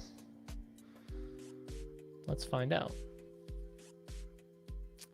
I'm gonna guess I've got like 36 left. Let's see. Oh my God, 114. I've done 114 in this thing. Did I say 36? I'm good. Nailed it. Fucking nailed that shit. Chig is definitely falling because of Diggs. And the Tunsil injury. Combination. They're probably gonna need him to be chipping a little bit more. The Tunsil injury is actually what hurts him the most. It's not even I don't think the Diggs thing hurts him that much. It's the Tunsil injury that hurts him. He's gonna have to stay in a little bit more and block.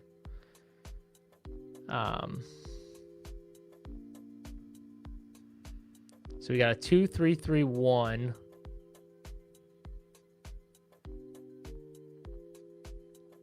Let's see what red does here. I mean, Mekhi Lemon at 120 are okay. Mekhi Lemon at 120. I don't like. At that point, we just and then we can get Xavier Worthy. Okay. Yeah, that was pretty solid, I think. So now we got at least someone stacked up with Pat Mahomes, with Worthy. We got Mekhi Lemon, which I feel like is a pretty nice fall for Mekhi Lemon at pick 120. I like that. Did you see the Cook Grant Cohen saying Cowens was ahead of Debo on the depth chart? That guy is insane. Worst beat writer. Dude, he said Jordan Watkins was playing ahead of him. Yeah, don't listen to anything that guy.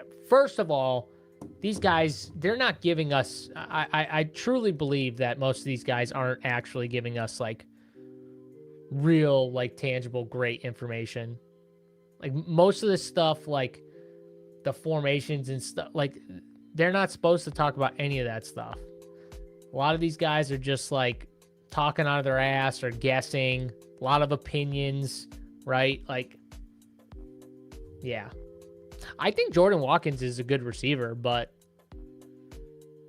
I do not think Jordan Watkins is playing ahead of Debo.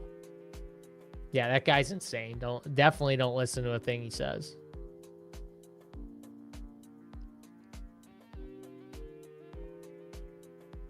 That's fine for Chig. Means they play more 12, which keeps him on the field, and Diggs comes off. Yeah, that's why I don't think... Well, that's one of my reasons why, like, I don't think Diggs would have affected Chig that much anyways. Diggs is going to play, I think, the same role he played for New England. Like, just, like, mainly a slot receiver.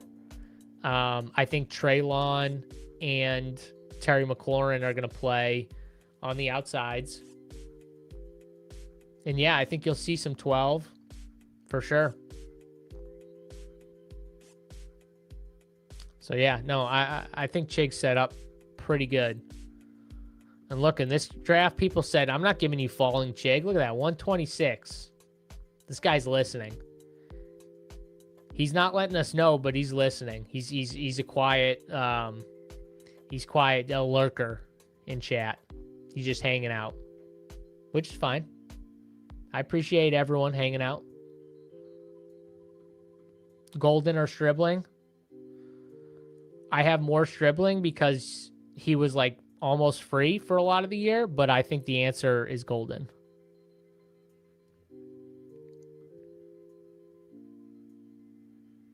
I think out of everything I saw in the preseason, one of my biggest takeaways is Matthew Golden is probably a good buy at pick 100 or pick 105.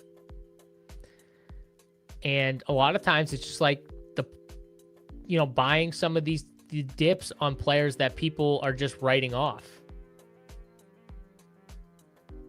He's one of them. People writing him off, and I think he's a good buy. Marshawn Lloyd, good pick by Red. I will take a C-Rod share at pick 144. And then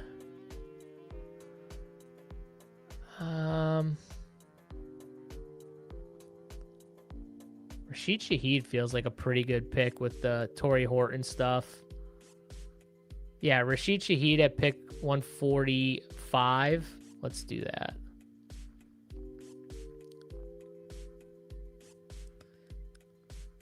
So now we got a 2-4-6-1 here. I like it.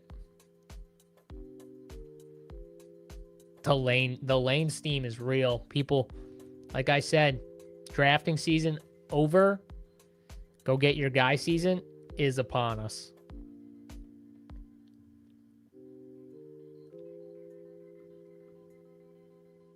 CC Bus says he wants to trade me Kelsey.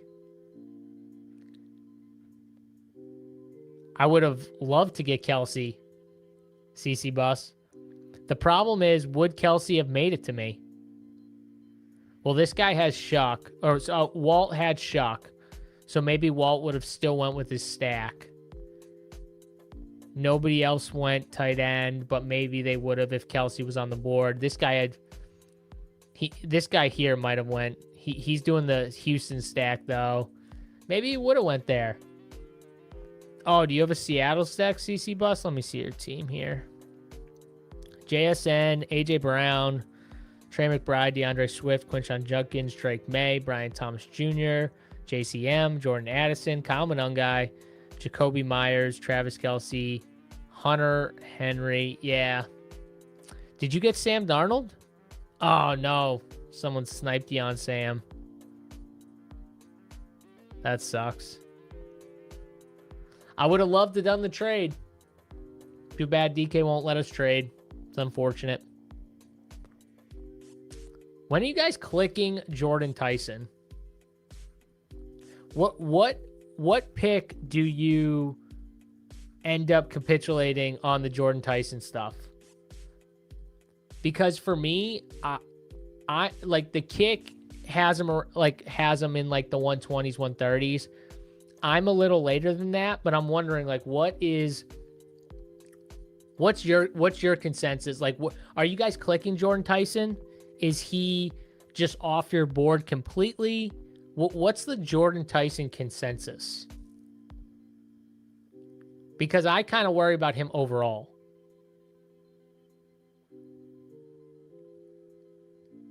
I kind of agree. Red CYC says he may not play this year. I don't know about that, but I definitely see him as a guy that could, come back and then go out and. But when do we say like enough is enough? Like he's still sitting here at 158. When is Jordan Tyson just a click? Al Boogie said he took him in the 130s as his wide receiver 6 or 7. Okay, Al. Let me see here. Oh my God, Terrence Ferguson goes. Son of a bitch. So I have him ranked at 142.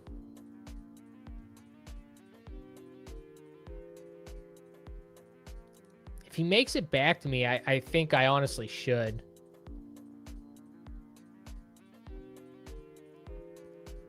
Anyone else? When are you clicking Jordan Tyson? I want to know. What's up, Felix? I'm taking him past 120. So, like, would you take him at 140, 150, 160?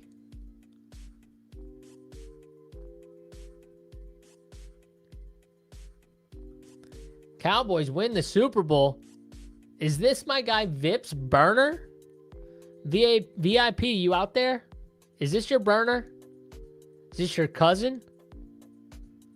Cowboys going to win the Super Bowl. I think the Cowboys win the division. I don't know about Super Bowl. Cubs says 160 for Tyson. Walt says 166. So Walt was ready. Walt was loading up for a Jordan Tyson click. He did get selected at 162. So we won't find that out. Bryce Young goes, so I do not get the Bryce Young fallback.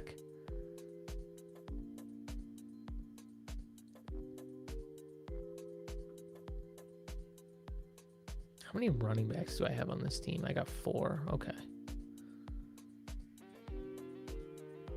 Sweetleaf says 150-ish. Yeah, I think I honestly should have him like 150. I think 150-ish is the right spot. Okay, so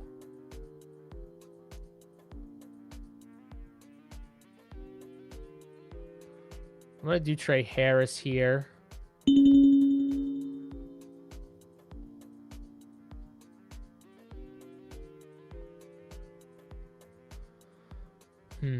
Like a 7.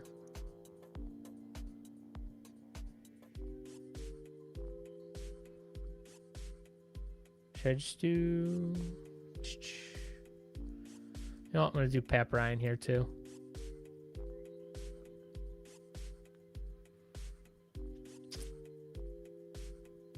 One thing I am a little worried about is that this Denver offense could just be really good, and I might be too low on it.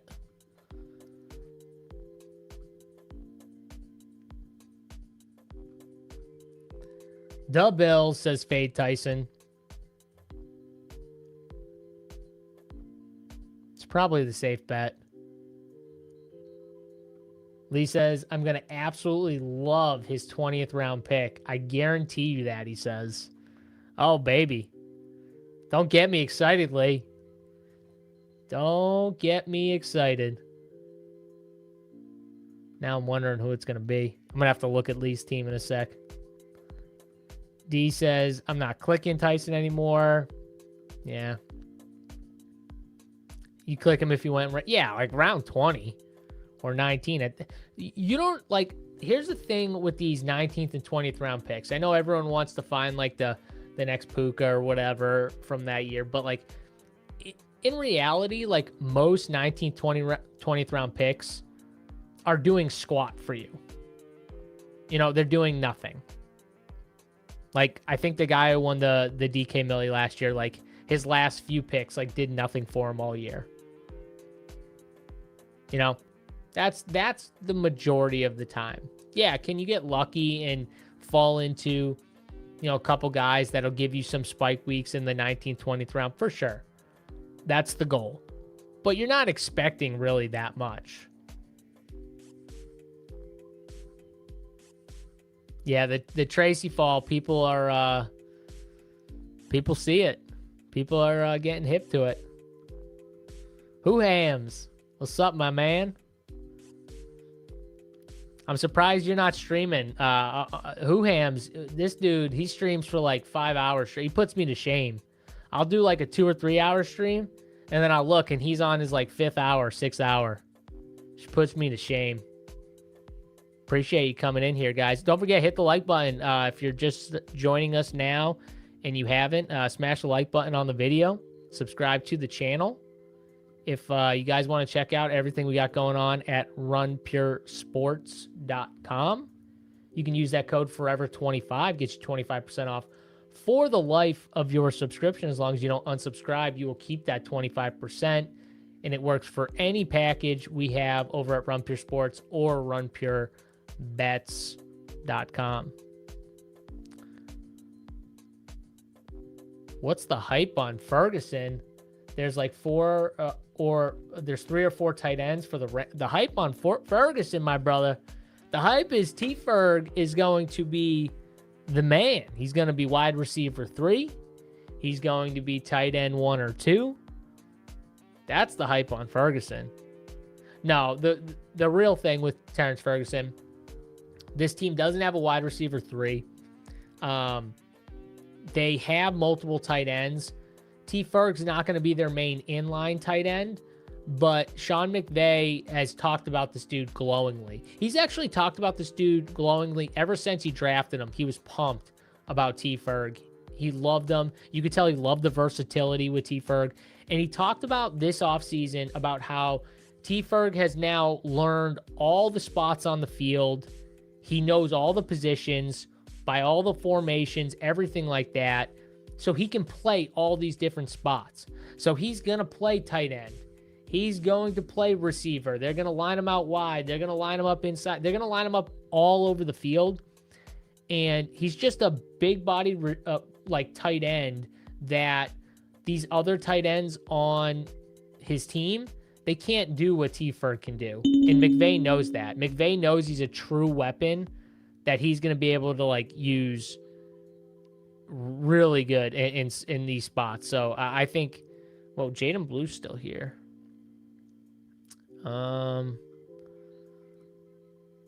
Let's see. So I'm going to go. Who's the tight end still left, though? You know what? Actually, let's go Kenyon Sadiq, because I feel like that's a good fall. I don't click him very often. Damn, Parkinson's here. Do I have Stafford.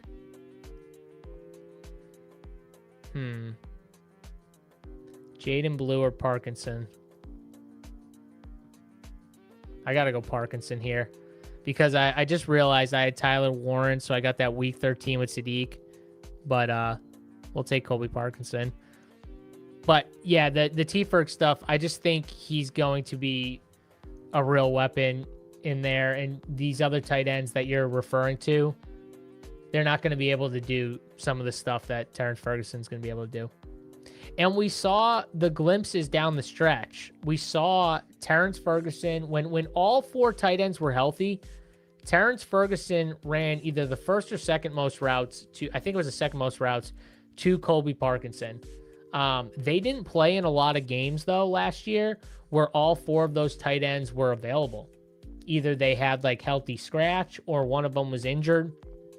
But down the stretch and in the playoffs, we saw they were starting to lean more onto Terrence Ferguson, and I think that continues this year. And that only gets more and more, and you can tell by what they did in the draft. If the draft doesn't tell you everything you need to know about what they think of T-Ferg, they passed on Mekhi Lemon, Kenyon Sadiq, and drafted a backup fucking quarterback. I still can't believe they did that. But in my head, one of the reasons why maybe they did it, or maybe they could sell themselves on it, was because they had such a deep tight end room and because they think so glowingly about Terrence Ferguson that they could pass on an athlete like Kenyon Sadiq.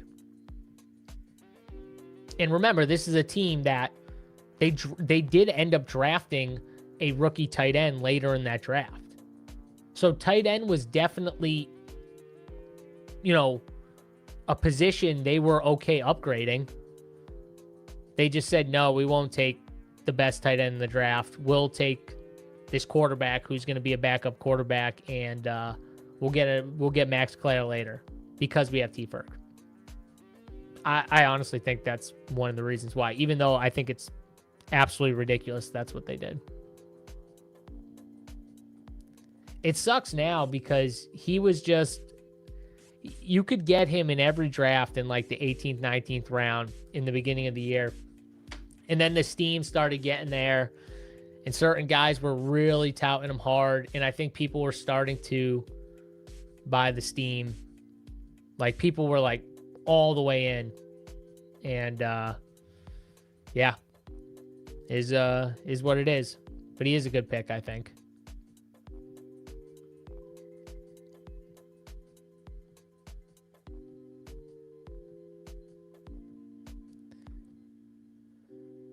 Pop Soda says, it's a fair question. They took Max Clare in round 2. Yeah. McVay loves tight ends. My thing with the Clare pick is, though, like, so they thought tight end was a spot they wanted to upgrade for a reason. Obviously, I think depth at tight end was big for them because they were a team that they were pretty much drafting. They got the cornerback, right? So they were pretty much drafting outside of need because they got Myles Garrett. I don't know if Aaron Donald's going to come back, but so like defense was kind of like solidified, and in their minds they're like, no, like whatever we get is more just like a positional depth upgrade. What's the position we want to make sure that we have enough bodies? We have enough good bodies week in and week out. And they chose tight end. And they didn't draft Kenyon Sadiq. They drafted Max Clare later. I don't know. Doesn't make sense to me, but they obviously value these tight ends a lot. Because they could have went Mekhi Lemon too and upgraded the wide receiver 3. Had some depth behind Puka, and but they chose against that too. It's just interesting when you start thinking back on some of these moves that the teams decided. Geno's a good pick as a QB3.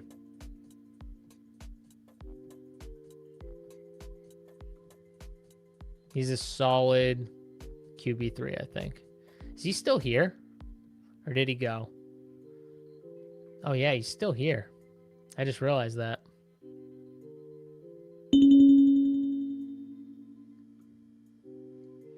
All right, so God, running back is just dried up. Holy crap. Let's take Geno, because we do have Sadiq. And I like getting a third quarterback here with my team.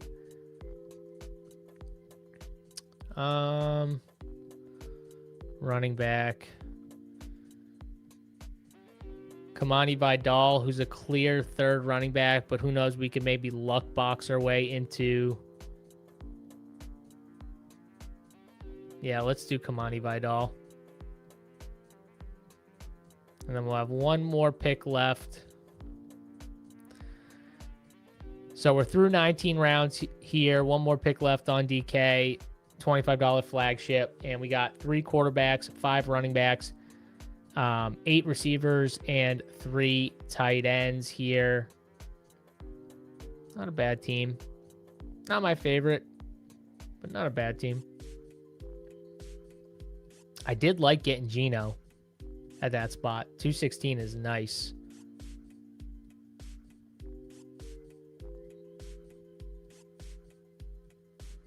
Yeah, in drafts a month ago, got a ton of Kincaid and T-Bird, yeah. Or is that T-Ferg? Some people are like really into Kincaid. Some people are like really out. It's that, does he play more? You know, we'll see. I don't think the problem with Dalton Kincaid is I don't think the Bills need him to play more. Like, I just don't think they need him on the field. I think he should be on the field more. I just don't think as a team they like are gonna need it every game. But if he does play more, he's gonna be a smash.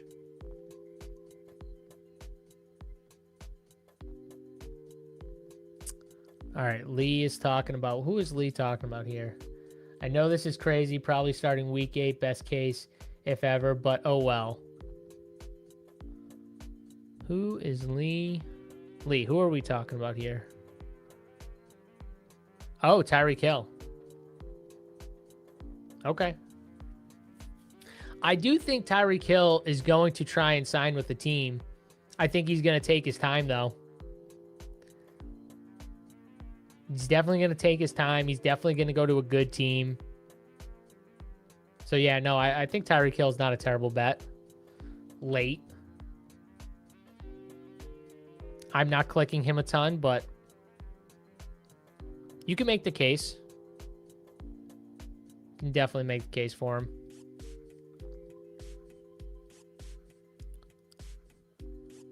It dried up really quick. Yeah. Yeah, this is the problem. You know, one of the reasons why I say, like, you should try and draft, even if you're only drafting a few teams, try and draft all through the season, is you just get, you know, these pockets, they change. You know, these late rounds, they change. People fly up draft boards, and now that they have, you know, it just feels so dry because we have more information now than we did. And people are starting to realize, like, oh, this guy is wide receiver 3. Oh, this guy is probably going to play more than we thought originally. Like Jacoby Lane. It's like, it's not Elijah Surratt or Jacoby Lane. Jacoby Lane is really winning the job right now. So, like, now that we have more information, these guys are moving up a round or two because people are just like, screw it. You know, if I like Jacoby Lane, like, whatever, 15th, 16th round, Jacoby Lane, and now 15th, 16th round has turned into, screw it, give me him in the 13th or 14th. You know, it's just more information. Yeah, maybe better drafters, but I think it's just more information that the drafters have, you know? And we are almost up here.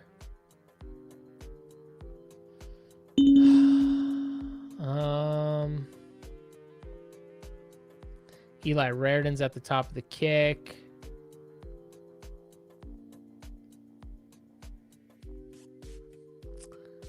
Christopher Bell's not here. I could take my boy Brennan Thompson. He got nicked up, I know that. Let's do it. Let's take Brennan Thompson here.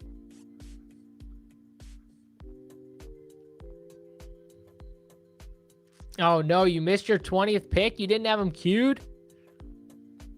Lee, come on. Who'd you take? George Alani? Could have been worse. All right, so here is my team out of the one spot here. 3-5-9-3 build. Gibbs, Pickens, Neighbors, Tedero McMillan, David Montgomery, Tyler Warren, Jonathan Brooks, Matthew Stafford, Patrick Mahomes, Mekhi Lemon, Xavier Worthy, Chris Rodriguez, Rashid Shaheed, Trey Harris, Pat Bryant, Kenyon Sadiq, Colby Parkinson, Geno Smith, Kamani Vidal, and Brennan Thompson. Like I said, not my best, maybe not my worst, but it is what it is. Pop Soda says, in this format, how would you rank the slot options like KCC, Diggs, Wandell? I think you put Diggs twice, but Jaden Reed. How would I rank them? Like with price included? I think the guys I like most now that ADPs have adjusted would probably be Casey and Concepcion, and then probably Diggs, Jaden Reed, Wandell. I'm just not into the Titans, man. Titans terrify me. Yeah, that's how I'd rank them. KCC, Diggs, Reed, Wandale. And Reed and Diggs are close, but I'd probably go Diggs, Reed, Wandale. Yeah. No problem, my friend. Oh, Jameis Winston? I'm not going to lie. Like, clicking a Jameis Winston feels disgusting. But, like, if you did need, like, on my team, I have neighbors. Like, if I did need a third quarterback and I missed all the quarterbacks, in a DraftKings 20 rounder, I could sell myself on it. Jackson Dart never stays healthy, goes to the medical tent constantly. Jameis Winston, we know could you imagine if Jameis Winston in 2026 won you $3 million on DraftKings? That might be the craziest screenshot ever. Crazier than when my boy Bobby Gomes won $1 million with Jonas fucking Gray in the fourth running back or whatever he was at 0 point whatever percent he had him in. Absolutely insane. Absolutely insane here, guys. All right. I'm going to have a bunch of shows going throughout the week. Obviously, Tuesday we'll be back with my friend Neil around 2 or 3 o'clock. Wednesday, I'll be on with Sacrilegious at 8 p.m. Eastern Time. I'll probably stream one of Thursday or Friday for the week, and then definitely on Sunday, the high stakes stream. Probably going to try and get Big T on one of those days. Maybe another industry guy on with me as well, and then the same cast that I go on with. So make sure you guys check out those shows, and don't forget, check out DraftKings. I would this week I'd be checking those promo pages every day, just to see what they got going on here. So make sure you check out the promo pages for sure, and hit the like button on the video on your way out. You know what? Before I do that here, I do just want to show. Look at this. Look at this here real quick. Let's see. So let's go to player exposures here. Now, obviously, I don't think it added in what I got going on here, but here is my top exposures across all slates here. Luther Burden, Keaton Missile, Terrence Ferguson, Byshell Tootin, Malik Willis, Blake Corum, Ted Hurst. There's Tank Dell too down there too. I love this page. It's just so sweet. Should I get Dr. Roto on for a stream? What do you guys think? I love Dr. Roto. I'll shoot Dr. Roto a text. Maybe I'll get him. I did a Sirius XM spot with Dr. Roto. Was it last weekend or the weekend before? I can't remember. But I love Doc. He has me on the show once or twice during the summer. We love Doc on the show. So yeah, maybe I'll try and get him on for one of these big dogs for sure. But does anyone want to see, while I have this table up here, if anyone wants to see anything on this? I mean, it's an awesome. It shows you your average pick, current ADP. Love it. You heard me with Dr. Roto? Nice. We can go through like lineups too. So like lineups that I've drafted. I mean, it is a really cool page for sure. Like, look at this. Here's a team I drafted on 5/15/26. All right. Here's a team we drafted on 5/15/26. Let's look at it. Should we look at it? Let's see what we got here. All right. Team is Dak Prescott, Jackson Dart, Carson Beck. Carson Beck. What was I thinking when I drafted Carson Beck? Let's see. Ashton Genty, Javonte Williams. Ooh, this was a Jeremiah Love team. Jeremiah Love fell to 35, which is where I have him ranked. That hasn't changed. I always said Jeremiah Love, if he falls to my rank, I click him.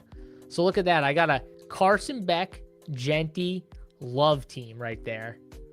Blake Corum, Tyrone Tracy, that sucks. But goes with the Dart stuff, so I understand why I clicked it. Christian Watson, Cardinal Tate, Stephon Diggs at 155, Jaden Reed at 107. I don't even like Jaden Reed, but at 107, that's pretty good. Deebo Samuel at 179, Trey Tucker at 158 to go with my stack, my Raiders, Arizona. Tank Dell at 182, Malachi Fields at 227, Ted Hurst at 203. Okay, we're rolling. Brock Bowers, Jake Ferguson, Terrence Ferguson. Look at that. I get two of my favorite tight ends. And then Jake Ferguson was obviously a Week 17 bring back with Jackson Dart and my stack with Dak Prescott there. Yeah, I mean, I like that team. The Tyrone Tracy thing sucks, but look at all these fallers right there. T-Ferg at 206. How much dribbling and Coker do I have? Let's find out. That's why this tool's, I mean, look at this thing. You just go to exposures. Let's see here. Search. Who do we say? Stribling. Let's do Stribling. Okay. So Stribs right now, I obviously I haven't been clicking him as much because of the insane rise on him. And you can tell because look at my average pick. 175.7. Current ADP, 118. So a lot of these Stribling picks have been, much later in the draft, but I've got 104 shares, 15.2% exposure, 17.7 in fees, $2,640, 26,000. I wish I had 26,000. I mean, come on. Gotta love it. There are guys with huge Stribling bags. I wish I had. I saw a guy, he had like 26,000 of Keenan Allen, I think it was. Posted that shit, and I was like, holy crap. Imagine that.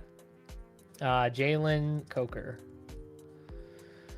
So Jalen Coker, I've got 5.4. I've got 1,600 in Jalen Coker.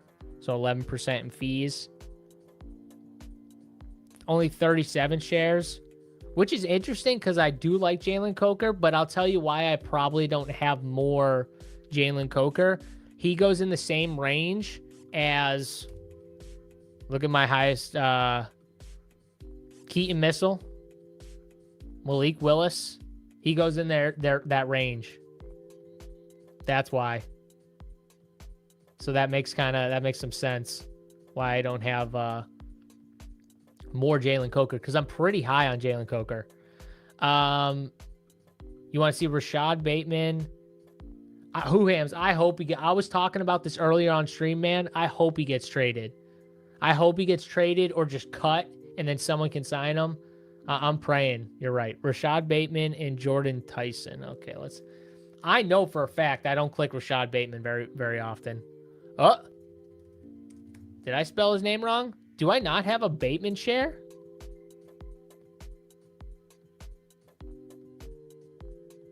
I don't have a Bateman share. Now let's wait. Hold on. This is why. We got Lane, 16% of fees, 6.7% across all spots. But let's see DK here. I just want to see DK real quick. Let's see, 16% on DK, 24% in fees. See, because all the like smaller drafts on UD kind of throw this off with the exposures, but like DraftKings, which you can see by the way with the overview, like you can see the fees, and this is going to be even more obviously after we just did a couple, but I've got almost 13K on DraftKings, 48 on UD, so it's a little different, but yeah, that, and then look, this is why I don't have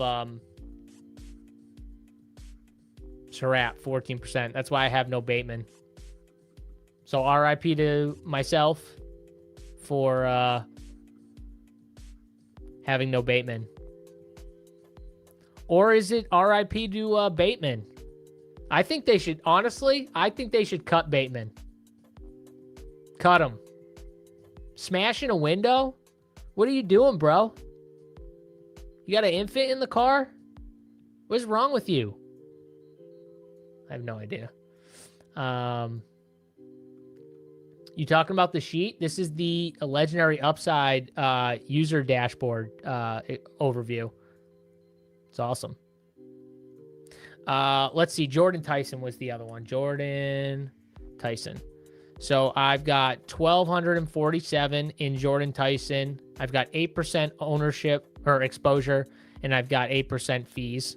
So not terrible. I'm not going to lie. I like Jordan Tyson. I got lucky on Jordan Tyson because where he was going for a lot, I was clicking a lot of quarterbacks because I did like Jordan Tyson.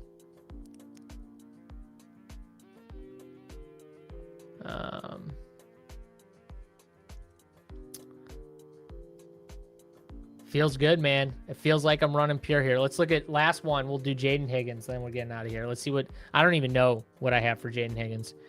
Jaden Higgins, 3% exposure, $939, 6% in fees. Oh, shoot. Did I show someone else? Hold on. Oh, I showed Jordan Love. Not Jordan Tyson. My bad. It's because I'm a donkey and I spelled Tyson's name wrong. Thank you for that, Lee Rat. So here we go. Here's Jordan Tyson. 73 shares. Did feel a little light. 10% exposure. 10% in fees. 1,500. Still not bad. Look at that. Tyson Bagent share. That's a super flex share. That's a super flex share.